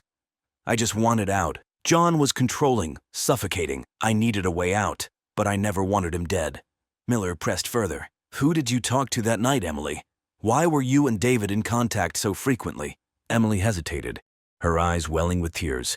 "David and I, we had a plan. We were going to leave John, start fresh, but I swear we never planned to kill him." The detectives knew they needed to hear David's side of the story. When they brought him in for questioning, David initially denied any involvement, but when confronted with the phone records and Emily's partial confession, his resolve weakened. David admitted to meeting Emily on the night of the murder, but claimed that their plan was only to confront John, not to harm him. Emily had convinced him that John would never let her go, and that they needed to make him understand that their relationship was over. Michael's involvement became clearer as the detectives reviewed his financial records. They discovered that he had received a substantial sum of money from an unknown source shortly after John's death. This payment, coupled with the text messages, suggested that Michael was part of the conspiracy. The detectives decided to bring all three suspects in together. In a tense confrontation, they laid out the evidence: Emily's breakdown, David's nervousness and Michael's defiance created a volatile atmosphere. Miller addressed them. "We know about the affair. We know about the money. It's time to come clean. Who killed John?" Emily, tears streaming down her face, finally confessed. "It was an accident. We confronted John, things got heated, and David lost control. He didn't mean to kill him." David's face paled as he stammered, "It was self-defense. John attacked me and I just reacted. I didn't mean for it to end this way." Michael, realizing the gravity of the situation, added, "I was supposed to help them disappear after. I never thought it would go this far." The detectives had the pieces they needed. The confrontation had turned violent, leading to John's accidental death. Emily and David had panicked, and Michael had stepped in to help cover it up. The murder was a tragic result of a plan gone horribly wrong. With the confessions in hand, the detectives knew they had uncovered the truth. The case was far from simple, but the tangled motives and relationships had finally come to light. The truth was a web of love, betrayal, and desperation. The final confrontation with Emily, David, and Michael marked the culmination of weeks of intense investigation. Detectives Miller and Reynolds had pieced together the intricate puzzle of John Harrison's murder. The courtroom was packed as the trial of Emily, David, and Michael began. The community of Willow Creek, once known for its tranquility, was now a hub of media attention. Reporters and spectators alike were eager to hear the sordid details of the case that had shocked the town. The prosecution laid out a compelling narrative. They described how Emily's affair with David had rekindled old passions, and how their relationship had become a desperate escape from her controlling marriage. The prosecution argued that the financial troubles and the life insurance policy created a powerful motive for murder. Emily's defense attorney tried to paint her as a victim of circumstances, a woman trapped in a loveless marriage who made poor decisions in a moment of panic. They emphasized that the murder was unplanned and that Emily had no intention of killing her husband. David's defense focused on self-defense. They highlighted John's aggressive behavior and his attack on David, arguing that David had acted out of fear for his life. They portrayed him as a man pushed to his breaking point by years of familial tension and resentment. Michael's defense was the most straightforward. They claimed he had no prior knowledge of the murder plan and that his involvement was limited to helping Emily out of misguided loyalty. He was depicted as an unwitting accomplice, caught up in a situation beyond his control. Throughout the trial, the detectives' meticulous work came to light. The phone records, financial transactions, and confessions all painted a vivid picture of the events leading up to John's death. The jury listened intently as the prosecution and defense presented their cases. On the stand, Emily was a picture of remorse. She recounted the night of the murder in vivid detail, her voice breaking as she described the confrontation with John. Tears streamed down her face as she spoke of her regret and fear. "I loved John," she said, her voice trembling, "but I felt trapped. When David and I confronted him, everything spiraled out of control. I never wanted this to happen." David's testimony was equally emotional. He described the years of living in John's shadow, the constant feeling of inadequacy, and the moment of terror when John attacked him. "I just wanted to protect myself," he said, his voice cracking. "I never meant to kill him. It was an accident." Michael, in his testimony, admitted to helping Emily cover up the murder, but insisted he had no part in the actual killing. "I made a terrible mistake," he said. "I thought I was helping a friend, but I realize now how wrong I was." The prosecution's closing argument was powerful. They emphasized the premeditation involved in the affair and the financial motives. They argued that while the murder might not have been meticulously planned, it was the result of a series of deliberate actions taken by Emily and David. The defense's closing arguments focused on the emotional and psychological aspects of the case. They pleaded for leniency, highlighting the lack of premeditation and the complex web of emotions that led to the tragic event. After several days of deliberation, the jury reached a verdict. Emily and David were found guilty of second-degree murder, acknowledging the crime's emotional context, but also the gravity of their actions. Michael was found guilty of being an accessory after the fact, his role in the cover-up undeniable, but his involvement in the murder itself less clear. As the verdicts were read, the courtroom was silent. Emily Harrison was sentenced to 20 years in prison. David Harrison received a 15-year sentence. Michael Turner, though less directly involved, was sentenced to 5 years for his role in the cover-up. The twisted love triangle that led to John Harrison's murder had unraveled, but its impact would be felt for years to come. The truth, once uncovered, had brought justice, but it had also revealed the depths of human frailty and the devastating consequences of unchecked desires.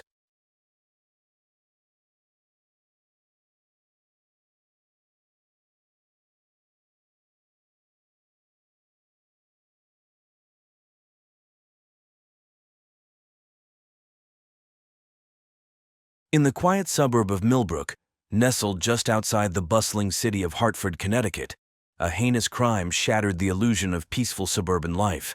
On a crisp autumn morning in September 2018, the body of 17-year-old Sarah Thompson was discovered in the woods behind her family's home.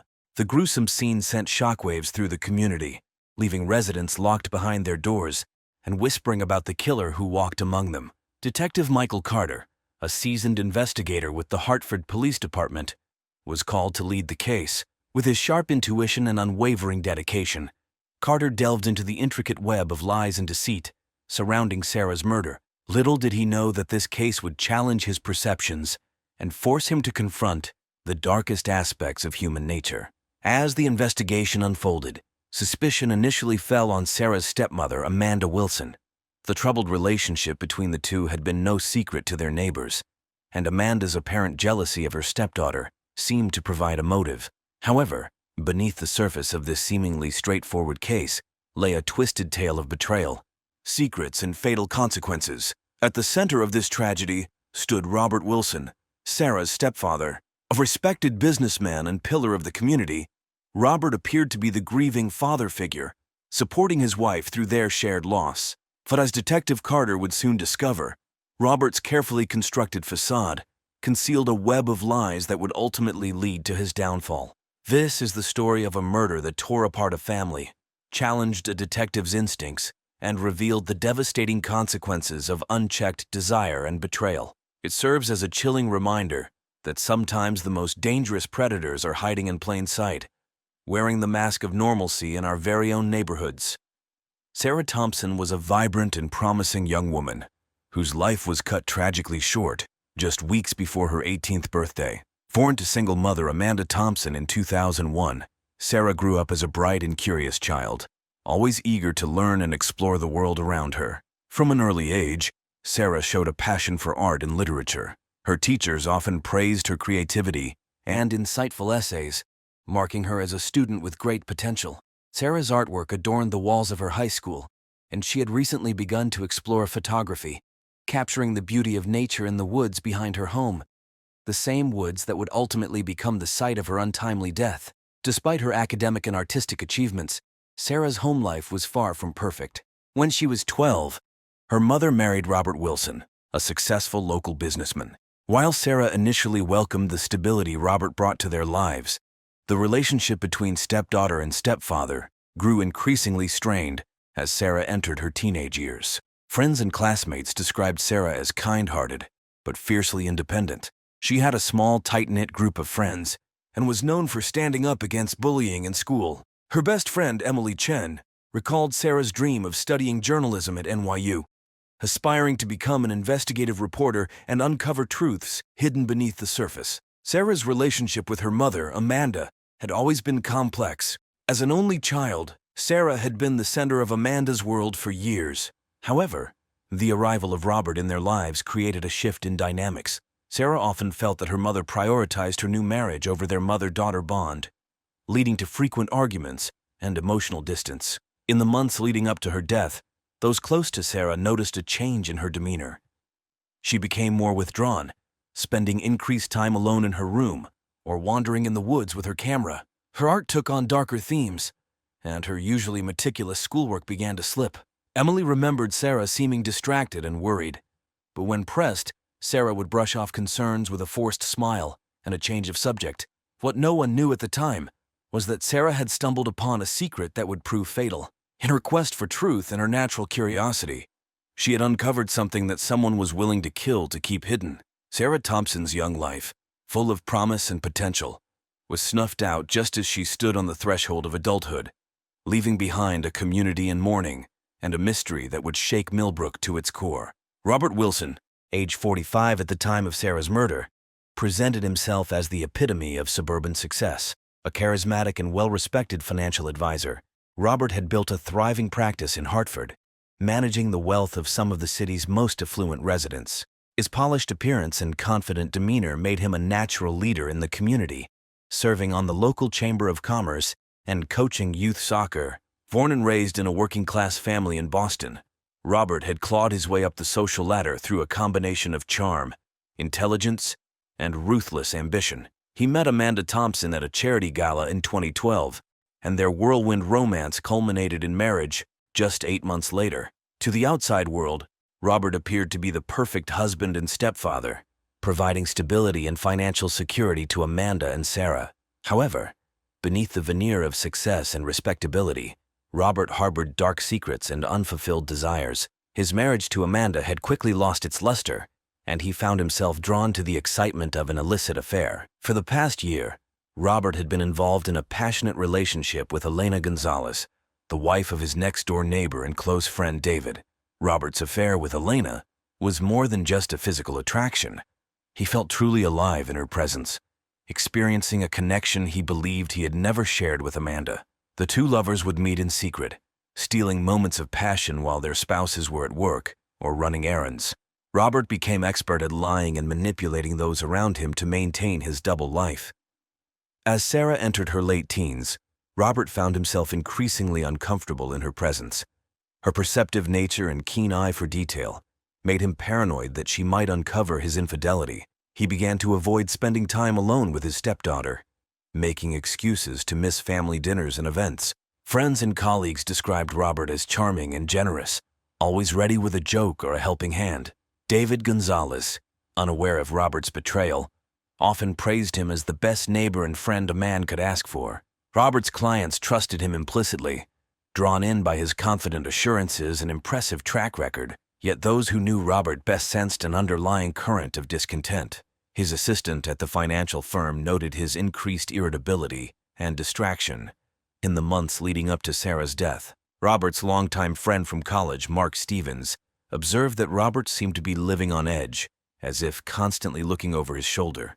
Little did anyone suspect that behind Robert Wilson's carefully crafted image lay a man capable of unspeakable acts, driven by desperation to protect his secrets and preserve his way of life at any cost.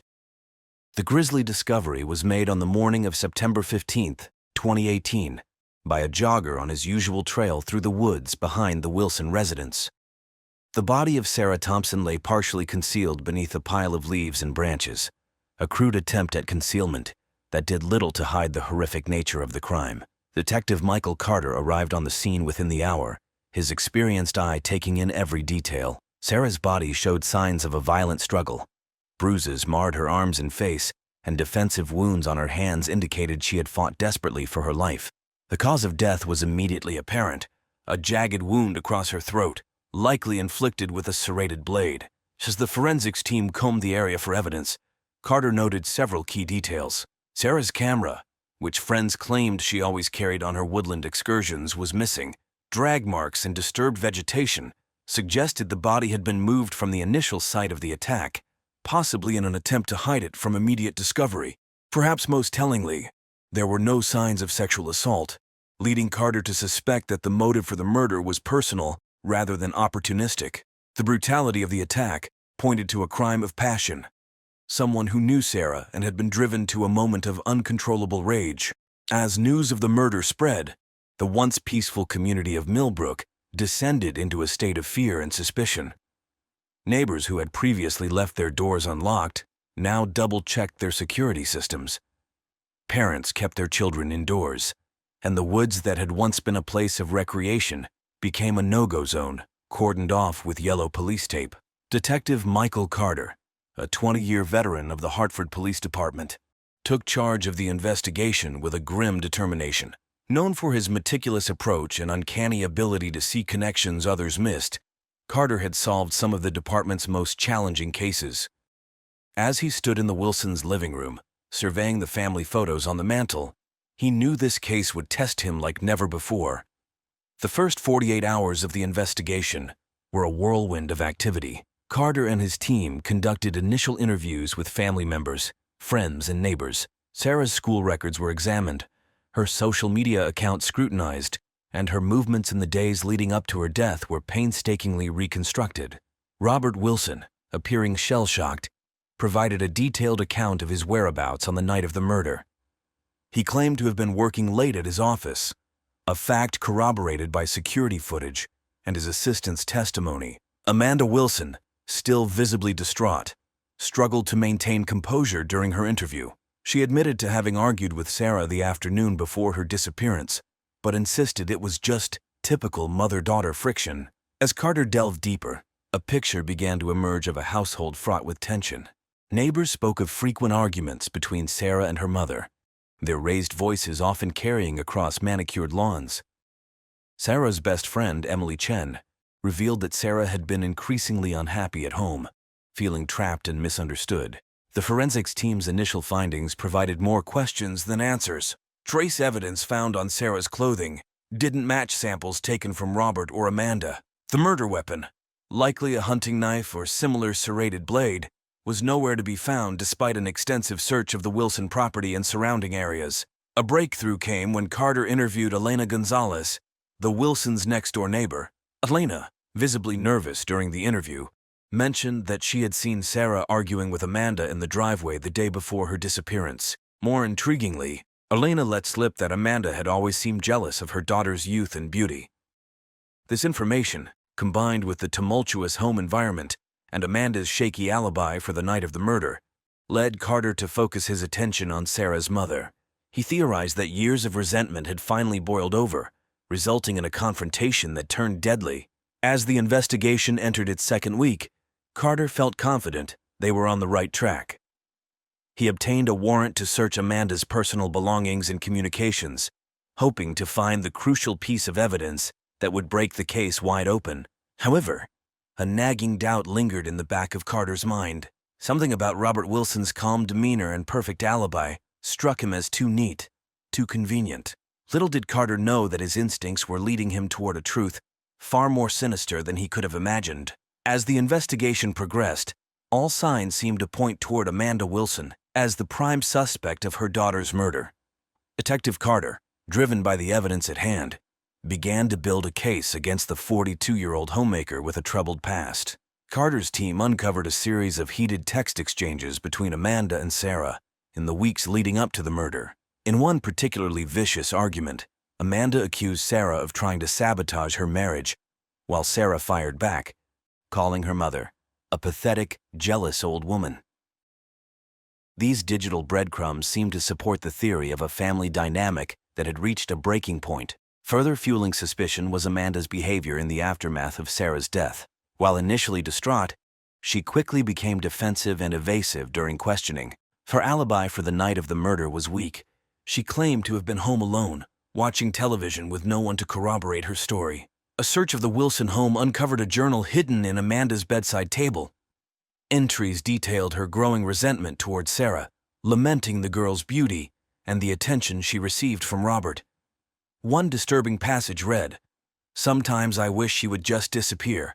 Our lives would be so much better without her constant presence, her judging eyes." The case against Amanda seemed to strengthen when a neighbor reported seeing her return home in the early hours of the morning on the day Sarah's body was discovered. Amanda had no explanation for this late-night excursion, claiming she must have been sleepwalking, a condition she had never mentioned before.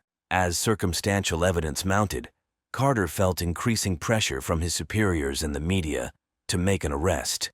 The community, gripped by fear, demanded justice for Sarah. Amanda Wilson, once a sympathetic figure, became the target of public hatred and suspicion. Carter, despite his growing certainty of Amanda's guilt, couldn't shake a lingering doubt. Something about her desperation and fear during interrogations didn't align with the calculated killer he believed had committed this crime. Nevertheless, with the evidence at hand, he prepared to make an arrest. On a rainy Tuesday morning, 3 weeks after Sarah's body was found, Amanda Wilson was taken into custody. As she was led from her home in handcuffs, she protested her innocence, her cries echoing through the stunned neighborhood. Robert Wilson watched from the doorway, his face an unreadable mask as his wife was placed in the back of a police cruiser. Little did Carter know that in his pursuit of justice, he had fallen for a brilliantly orchestrated misdirection, leaving the true killer free to cover his tracks. The case against Amanda Wilson seemed airtight, but Detective Michael Carter couldn't shake the feeling that something was amiss. It was a small detail, easily overlooked, that finally set him on the path to the truth. While reviewing security footage from businesses near the Wilson home, Carter noticed Robert's car leaving his office parking lot much earlier than he had claimed on the night of the murder. Intrigued by this discrepancy, Carter decided to dig deeper into Robert Wilson's life. He re-interviewed Robert's colleagues and clients, paying closer attention to the man's movements and relationships. It was during a conversation with Robert's assistant that Carter stumbled upon a crucial piece of information. Robert had been making frequent, unexplained trips to a coffee shop across town, always during his lunch break. Surveillance of the coffee shop revealed a startling discovery. Robert was meeting regularly with Elena Gonzalez, his neighbor's wife. The two displayed an intimacy that went far beyond friendly neighborly interactions. Carter had uncovered Robert's secret affair. With this new information, Carter approached Elena for another interview. Confronted with evidence of the affair, Elena broke down, revealing the extent of her relationship with Robert. They had been involved for over a year, stealing moments together whenever they could. Elena, racked with guilt, admitted that she had lied in her previous statement to protect Robert. The affair cast Robert's alibi for the night of the murder in a new light. Elena confirmed that they had indeed met that evening, contradicting Robert's claim of working late. This revelation shattered the carefully constructed timeline Robert had provided. As Carter delved further into the relationship between Robert and Elena, he uncovered a web of lies and secret rendezvous. Bank records showed Robert had recently inquired about transferring large sums of money offshore. Email exchanges hinted at plans for a new life together, away from their spouses and responsibilities. The detective now faced a troubling question. Could Robert Wilson, the grieving stepfather, actually be Sarah's killer? The motive was unclear, but the cracks in Robert's perfect facade were beginning to show. Carter realized he had been so focused on Amanda that he had nearly missed the real story unfolding right before his eyes. The pivotal moment in the investigation came from an unexpected source. Sarah's best friend, Emily Chen, approached Detective Carter with a small leather-bound book, Sarah's personal diary. Emily, racked with guilt, admitted she had initially withheld the diary, fearing it might tarnish Sarah's memory. But as suspicion fell on Amanda, Emily realized the truth was more important than protecting her friend's secrets. Carter spent a sleepless night poring over Sarah's private thoughts. The diary painted a vivid picture of a young woman grappling with a terrible discovery. In entries dating back several months, Sarah wrote of her growing suspicion that her stepfather was having an affair. She described catching glimpses of furtive text messages, overhearing hushed phone calls, and noticing Robert's increasingly erratic behavior. The most damning entry came just 3 days before Sarah's murder. In shaky handwriting, she recounted following Robert one evening and witnessing him in an intimate embrace with Elena Gonzalez. Sarah wrote of her disgust and betrayal, expressing uncertainty about whether to confront Robert or tell her mother. This revelation provided the missing piece of the puzzle. Sarah had discovered Robert's affair, presenting a clear motive for murder. Robert, a man who had built his life on carefully maintaining appearances, faced the threat of losing everything: his marriage, his reputation, and his financial stability. Armed with this new information, Carter revisited the forensic evidence. He ordered a more thorough examination of Sarah's clothing, specifically searching for trace evidence that might have been overlooked. The results were telling. Fibers found on Sarah's jacket matched those from a rare wool blend used in Robert's expensive suits. Furthermore, a re-examination of Sarah's phone records showed a series of calls to Robert's office number on the day of her disappearance.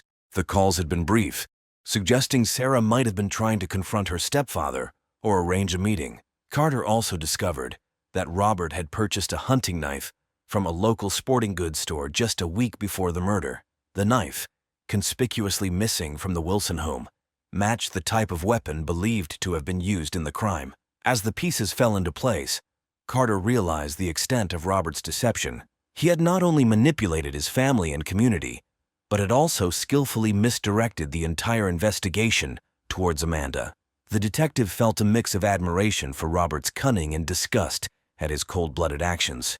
With mounting evidence pointing to Robert Wilson as the killer, Carter knew he needed to move quickly. The man who had once been viewed as a pillar of the community was now revealed to be a calculating murderer, willing to sacrifice his stepdaughter to protect his secrets. Detective Carter decided to confront Robert Wilson at his office, away from the prying eyes of neighbors and the media that had been camped outside the Wilson home. As Carter and his partner entered the plush confines of Robert's financial advisory firm, they found him in the middle of a client meeting, the picture of professional composure. In a voice barely above a whisper, Robert began to talk. He spoke of Sarah confronting him in the woods, threatening to expose his affair to Amanda and Elena's husband. He described the panic that overtook him, the fear of losing everything he had worked for. With tears streaming down his face, Robert recounted how he had lashed out in desperation, silencing Sarah permanently. The confession poured out of him, a torrent of guilt and self-loathing. Robert described how he had meticulously planned to frame Amanda, playing on the known tensions between stepmother and stepdaughter. As Carter placed him under arrest, Robert's only words were a broken plea. "Don't tell Elena. Please don't let her know what I've done." The once proud man was led out of his office in handcuffs, his world collapsing around him as the truth of his actions finally came to light. After a 2-week trial and mere hours of deliberation, the jury returned with a guilty verdict on all counts, including first-degree murder. The judge, citing the brutal nature of the crime and Robert's calculated attempts to deceive investigators, sentenced him to life in prison without the possibility of parole. Justice had been served. But for those whose lives had been shattered by Robert's actions, the wounds would take far longer to heal. In the end, the case of Robert Wilson stands as a testament to the resilience of the human spirit in the face of unimaginable loss, the relentless pursuit of justice, and the enduring power of a young woman's voice, even when silenced, to ultimately reveal the truth.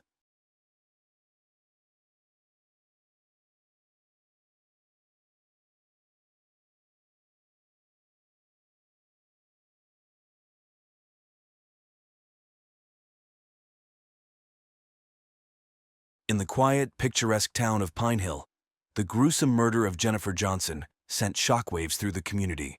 What appeared to be a peaceful, close-knit suburban enclave was shattered by a crime of passion and betrayal that revealed the dark underbelly of seemingly idyllic lives. The lives of two couples, Daniel and Linda Garner, and Mark and Jennifer Johnson, intertwined in ways that would lead to obsession, deceit, and ultimately, murder.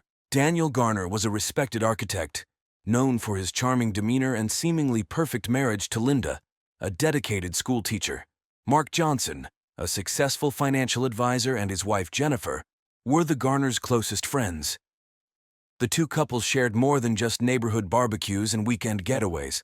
They also engaged in a consensual wife-swapping arrangement that initially brought excitement and novelty to their lives. However, beneath the surface of this unconventional lifestyle, dangerous emotions were brewing. Daniel's fascination with Jennifer grew into an all-consuming obsession, one that Linda, his wife, was painfully aware of. Jennifer, sensing the intensity of Daniel's feelings, decided to put an end to the arrangement, not realizing the deadly consequences her decision would provoke. Daniel and Linda Garner had been married for 10 years, and from the outside, their marriage appeared to be a model of stability and happiness. Daniel was a successful architect, known for his innovative designs and charismatic personality. Linda, a third-grade teacher, was beloved by her students and respected by her colleagues. They lived in a charming house on Maple Street, surrounded by a well-tended garden that Linda took great pride in. Mark and Jennifer Johnson moved to Pine Hill 5 years ago and quickly became friends with the Garners. Mark, a financial advisor, was outgoing and affable, always the life of the party. Jennifer, with her striking beauty and magnetic personality, was equally popular. The Johnsons' arrival brought a new dynamic to the neighborhood, and their friendship with the Garners blossomed over shared interests and mutual respect. The idea of wife-swapping was first brought up during a dinner party at the Garners' home. Fueled by wine and a sense of adventure, the conversation turned to the topic of open relationships. To everyone's surprise, the concept was met with curiosity rather than shock. Over the next few weeks, the idea was discussed more seriously, with all parties agreeing to boundaries and rules to ensure their primary relationships remained intact. The first encounter was awkward but exciting. Daniel and Jennifer, and Mark and Linda exchanged partners for the night.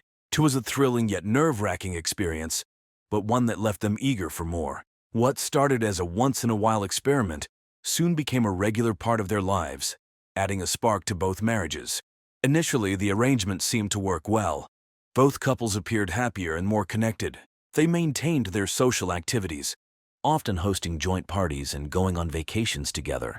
Their secret was carefully guarded, discussed only within the confines of their homes or during private gatherings. The novelty of the arrangement brought a sense of exhilaration, and for a while, it seemed like they had found the perfect balance. However, as the months passed, subtle changes began to surface, particularly in Daniel's behavior. He started to show an unusual amount of interest in Jennifer, often finding reasons to spend time alone with her. Linda noticed his increasing preoccupation, but chose to ignore it, hoping it was just a phase. Mark, too, seemed oblivious to the growing tension. Unbeknownst to the others, Daniel's fascination with Jennifer was turning into something deeper and more troubling. He found himself thinking about her constantly, replaying their encounters in his mind and craving more time with her. What had started as a harmless adventure was slowly morphing into an obsession that would have devastating consequences for all involved. Daniel's fascination with Jennifer was no longer just a thrill. It had evolved into an all-consuming obsession. He thought about her incessantly, his mind wandering to their encounters during work meetings and family dinners. His architectural projects, once his passion, now seemed secondary to his desire for Jennifer. He started to find ways to be near her, volunteering to help with tasks Mark usually handled, or inviting the Johnsons over more frequently. Linda began to notice the change in her husband. At first, she attributed it to the excitement of their new lifestyle, but soon it became clear that Daniel's interest in Jennifer went beyond their agreement. He became irritable and distant when they weren't with the Johnsons, and his conversations often veered towards Jennifer's likes and dislikes, her quirks and habits. One evening, while cleaning up after a dinner party, Linda confronted Daniel. His reaction was defensive, dismissing her concerns as jealousy. Linda, not wanting to disrupt the delicate balance they had established, let it go but kept a closer eye on him. Her suspicions grew when she found him staring at Jennifer during gatherings, his gaze lingering longer than necessary. Jennifer, too, began to sense Daniel's growing obsession. Initially flattered by his attention, she soon found it uncomfortable. His touches became more possessive, his words more intimate than appropriate. She discussed her discomfort with Mark, who brushed it off, believing Daniel was just more expressive in his affections. Mark's nonchalance left Jennifer feeling isolated in her concerns. The turning point came during a weekend trip to a lakeside cabin. The couples had planned the getaway to reconnect and enjoy some time away from their routine. However, the trip only served to highlight Daniel's fixation. He monopolized Jennifer's time, insisting on taking her out on the lake alone, leaving Mark and Linda behind. The tension was palpable, and Jennifer's attempts to distance herself were met with subtle resistance from Daniel. One night, while sitting by the fire, Daniel made a comment that crossed the line. He spoke about leaving everything behind and starting fresh, just the two of them. Jennifer, shocked and unsettled, excused herself and went to bed early. Linda, who had overheard the conversation, confronted Daniel again. This time he was less dismissive, but still refused to acknowledge the depth of his feelings. Linda's frustration grew as she realized the extent of Daniel's obsession. She loved her husband, but was increasingly aware that his infatuation with Jennifer could destroy their marriage and their friendship with the Johnsons. Despite her efforts to intervene, Daniel's behavior only became more erratic. He started to follow Jennifer outside of their arranged meetings, showing up at her yoga classes, and even appearing at her workplace under the guise of casual visits. Jennifer's unease turned to fear. She confided in a close friend, who advised her to distance herself from Daniel as much as possible. Determined to take control, Jennifer decided to end the arrangement altogether. She hoped that by doing so, Daniel would return to his senses, and they could all move on from this chapter without causing further harm. One evening, while Mark was away on a business trip, Daniel showed up at the Johnsons' house unannounced. Jennifer was taken aback but let him in, hoping to avoid a scene. They sat in the living room, the air thick with unspoken tension. Daniel confessed his feelings for her, speaking of a future where they could be together openly. Jennifer, horrified, tried to reason with him, explaining that their arrangement was never meant to be more than a temporary excitement. As Daniel's declarations became more intense, Jennifer's fear turned to anger. She realized she needed to put an end to this before it destroyed her marriage and her friendship with Linda. She told Daniel firmly that their arrangement was over and that he needed to respect her boundaries and her marriage. Daniel, visibly shaken, tried to persuade her to reconsider, but Jennifer stood her ground. Over the next few days, Jennifer avoided Daniel, hoping he would come to his senses. She confided in Linda, who listened with a heavy heart. Linda knew her husband's obsession had gone too far, and while she wanted to support Jennifer, she also felt a twisted loyalty to Daniel. She promised Jennifer she would talk to him, hoping to defuse the situation. However, Daniel's obsession only deepened. He started showing up at Jennifer's work, waiting for her after hours, and leaving her messages expressing his undying love. Jennifer, feeling increasingly unsafe, decided to confront him one last time, hoping to make him understand the gravity of his actions. They met at a secluded park away from prying eyes. Jennifer reiterated that their arrangement was over and that his behavior was unacceptable. She pleaded with him to let go and move on. Daniel, unable to accept her rejection, grew desperate. He accused her of leading him on and playing with his emotions. Jennifer, maintaining her composure, insisted that they part ways and return to their respective marriages. Unbeknownst to them, Linda had followed Daniel to the park. She watched from a distance, her heart pounding as she saw the confrontation unfold. She could see the anguish on Daniel's face and the determination on Jennifer's. Linda knew that this confrontation was inevitable, but she also feared what might happen next. As the argument escalated, Daniel's desperation turned to anger. Jennifer's refusal to entertain his fantasies felt like a personal betrayal. He lashed out verbally, calling her names and accusing her of ruining his life. Jennifer, holding back tears, stood her ground, refusing to be intimidated. Linda, watching from the shadows, felt a surge of panic. She knew she had to intervene before things got out of hand. She stepped out of her hiding place and approached the two, her voice shaking as she called out to Daniel. The sight of Linda seemed to snap Daniel out of his rage, and he turned to her, his expression a mix of confusion and relief. Jennifer, taking advantage of the distraction, walked away, determined to put as much distance between herself and Daniel as possible. Linda, now alone with her husband, tried to calm him down. She reassured him that they would find a way to move past this, but inside she knew that their lives had been irreversibly changed. The affair had reached its breaking point, and Jennifer's decision to end the arrangement had set off a chain of events that could not be undone. As the dust settled, the true extent of Daniel's obsession and the depths of Linda's complicity would soon come to light, leading to a tragic and violent conclusion. The confrontation at the park had left Daniel in a state of turmoil. Jennifer's firm rejection and Linda's unexpected appearance had shaken him to his core. He returned home that night, his mind a whirlwind of anger, betrayal, and despair. Linda, sensing the storm brewing within him, tried to soothe his troubled thoughts, but Daniel remained inconsolable. Over the next few days, Daniel's behavior became increasingly erratic. He vacillated between bouts of intense anger and deep despondency. He stopped going to work, spending his days obsessing over Jennifer's rejection and the perceived injustices he had suffered. Linda, unable to reach him, felt her own frustration and fear growing. She knew something had to give, but she wasn't prepared for the drastic turn of events that would soon unfold. Jennifer, on the other hand, was determined to move forward. She avoided all contact with Daniel, focusing on her work and her relationship with Mark. She hadn't told her husband the full extent of Daniel's obsession, fearing his reaction and the potential fallout. She hoped that by cutting ties, Daniel would eventually come to terms with the end of their arrangement and leave her alone. One evening, Jennifer returned home from work to find Daniel waiting for her outside her house. Her heart sank at the sight of him, and she steeled herself for another confrontation. She approached him cautiously, her voice steady but firm as she told him to leave. Daniel, his eyes wild with desperation, begged her for one last chance to explain himself. Jennifer, sensing the futility of the conversation, tried to walk past him, but Daniel grabbed her arm. His grip was tight and painful, and Jennifer could see the madness in his eyes. She struggled to break free, her voice rising as she demanded he let go.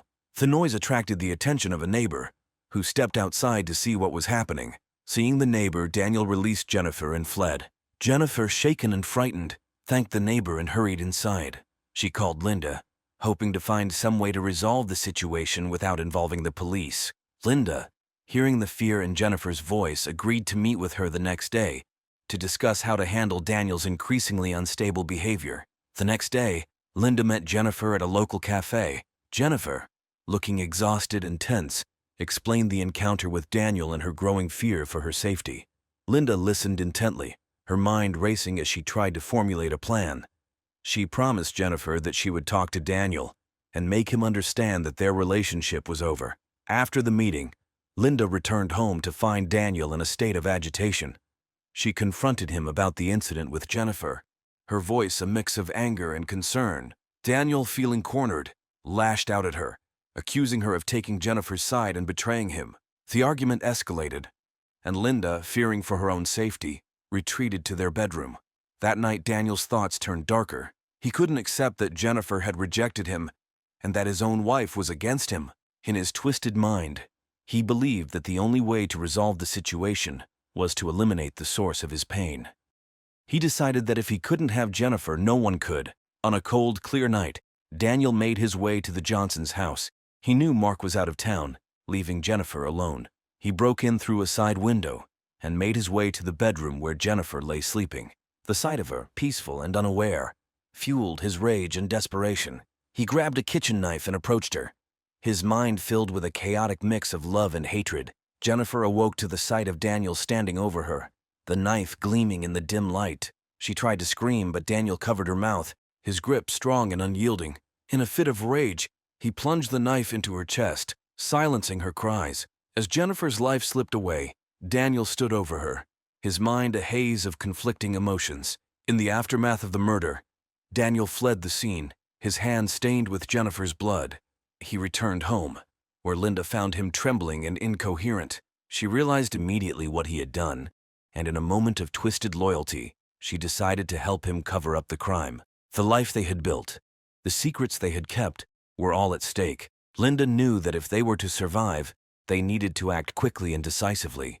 Linda, driven by a twisted sense of loyalty and self-preservation, quickly took control of the situation. She led Daniel to the bathroom, instructing him to remove his clothes and wash off the blood. Her mind raced with the urgency of their predicament. She knew they had to act fast to cover up the crime and protect their secret life. As Daniel stood under the hot shower, the water turning pink around his feet, Linda gathered his clothes and placed them in a plastic bag. She scrubbed the floor where he had walked, making sure to eliminate any trace of blood.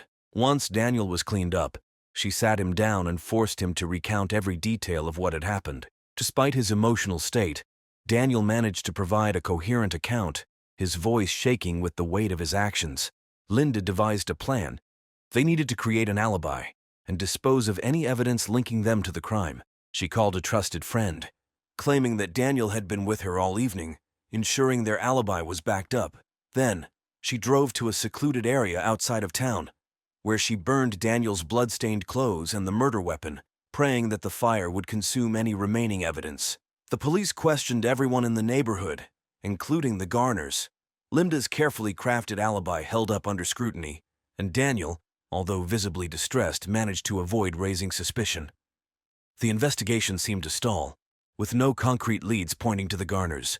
Despite their initial success in evading the authorities, the psychological toll of the murder weighed heavily on both Daniel and Linda. Daniel became increasingly paranoid, convinced that the police were closing in on him. He withdrew from friends and colleagues, isolating himself in a web of fear and regret. Linda, while outwardly composed, felt the strain of their secret pressing down on her. She became hyper-vigilant, scrutinizing every interaction and behavior for signs of suspicion from those around them. The weeks following Jennifer's murder were a blur of tension and deception for the Garners. Linda took on the role of the stabilizer, managing Daniel's paranoia while ensuring their public facade remained intact. She monitored the news for any updates on the investigation, relieved that the police seemed to have no solid leads. However, Linda knew that maintaining their cover required more than just an alibi. They needed to create a narrative that would divert attention away from Daniel. She suggested to Daniel that he should appear more distraught over Jennifer's death, to align with the community's grief and to throw off any suspicion. At social gatherings and community meetings, Daniel played the part of the grieving friend. He spoke of Jennifer with a mix of fondness and sorrow, his eyes often welling up with tears. Mark, devastated and desperate for answers, seemed to appreciate Daniel's empathy, never suspecting his friend's involvement in his wife's death. Daniel's mental state deteriorated further, his guilt manifesting in nightmares and hallucinations. He started drinking heavily, seeking solace in alcohol but finding only temporary escape. Linda, fearing he might confess in a drunken stupor, kept a close eye on him, often staying up late to ensure he didn't leave the house. One evening, as Daniel sat slumped over a glass of whiskey, he broke down. He confessed to Linda that he couldn't live with the guilt any longer, that he needed to come clean. Linda, panicked, tried to calm him down. To help maintain their composure, Linda suggested they take a short trip out of town. They traveled to a secluded cabin in the mountains, hoping the change of scenery would help Daniel regain some semblance of peace. The isolation provided a temporary respite, allowing them to plan their next steps without the constant pressure of the investigation looming over them. During their time at the cabin, Linda reinforced the importance of their secrecy. She coached Daniel on how to handle police questioning and public interactions, drilling him until he could respond without hesitation. Linda's determination to protect their lifestyle and avoid imprisonment fueled her relentless drive to keep their story straight. Upon returning to Pine Hill, the Garners resumed their lives with a renewed sense of purpose. Daniel, though still haunted by his actions, managed to present a more stable front. Linda continued to manage their interactions with the community, ensuring they remained above suspicion. However, the cracks in their facade were beginning to show. Friends and neighbors noticed Daniel's increased drinking and erratic behavior, and whispers of his possible involvement in Jennifer's death began to circulate. Linda, ever vigilant, worked to quash the rumors, but she knew their time was running out. As the police investigation continued, new evidence came to light, pointing towards inconsistencies in Daniel's alibi. The Garners' carefully constructed world was on the brink of collapse, and the truth was closer to being revealed than ever before. Detective Mitchell interviewed the Garners separately, noting any discrepancies in their stories. Linda's carefully crafted alibi held up under scrutiny, and Daniel's emotional state seemed consistent with that of a grieving friend. However, Mitchell's instincts told her there was more to the story. As the weeks passed, new evidence emerged. Forensic analysis of Jennifer's phone records revealed a series of increasingly desperate text messages from Daniel, indicating his obsession with her. Mitchell brought Daniel in for further questioning, pressing him on the inconsistencies in his alibi and the nature of his relationship with Jennifer. Daniel, struggling to maintain his composure, stuck to the story Linda had coached him on, but his nervousness and evasive answers only heightened the detective's suspicions. The turning point came when a neighbor came forward with crucial information. They had seen Daniel's car parked near the Johnsons' house on the night of the murder and remembered the strange behavior he had exhibited. This testimony, combined with the forensic evidence and Daniel's erratic behavior, was enough for the police to obtain a search warrant for the Garners' home. During the search, the police found remnants of the burned clothing and traces of blood that had seeped into the floorboards, despite Linda's thorough cleaning. This damning evidence, coupled with the witness testimony and phone records, painted a clear picture of Daniel's guilt. The net was closing in on the Garners, and Linda realized that their carefully constructed facade was about to crumble. She knew that their only chance of escaping a lengthy prison sentence was to come up with a new plan, one that would shift the blame away from them and onto someone else. As the police closed in, Linda and Daniel faced the harsh reality of their situation. The lies and deceit that had once protected them were now threatening to unravel completely, and the truth was about to be revealed in a way they could never have anticipated. As the evidence against Daniel mounted, Detective Mitchell prepared to make her move. She brought Daniel in for another round of questioning, this time with a different approach. She laid out all the evidence they had gathered, the phone records, the witness testimonies, and the forensic findings. Daniel, cornered and overwhelmed, began to crack under the pressure. Mitchell pressed harder, suggesting that if Daniel came clean, he might receive a more lenient sentence. Daniel, unable to handle the weight of his guilt and the relentless questioning, finally broke down.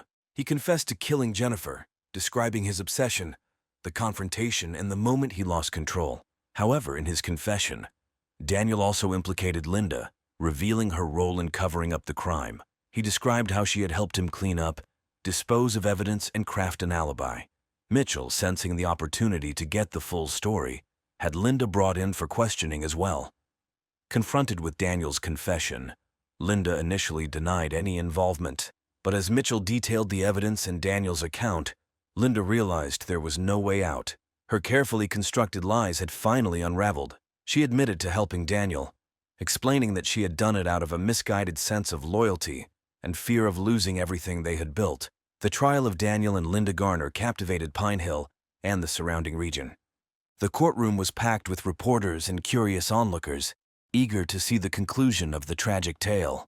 Daniel, charged with first-degree murder, and Linda, charged with accessory to murder and obstruction of justice, both pled guilty to their respective charges. Daniel was sentenced to life in prison without the possibility of parole. Linda, despite her role in the cover-up, received a lighter sentence due to her cooperation with the investigation and her previously clean record. She was sentenced to 15 years in prison, with the possibility of parole after 10. Mark Johnson, left to pick up the pieces of his shattered life, found some solace in the justice served, but continued to mourn the loss of his beloved wife.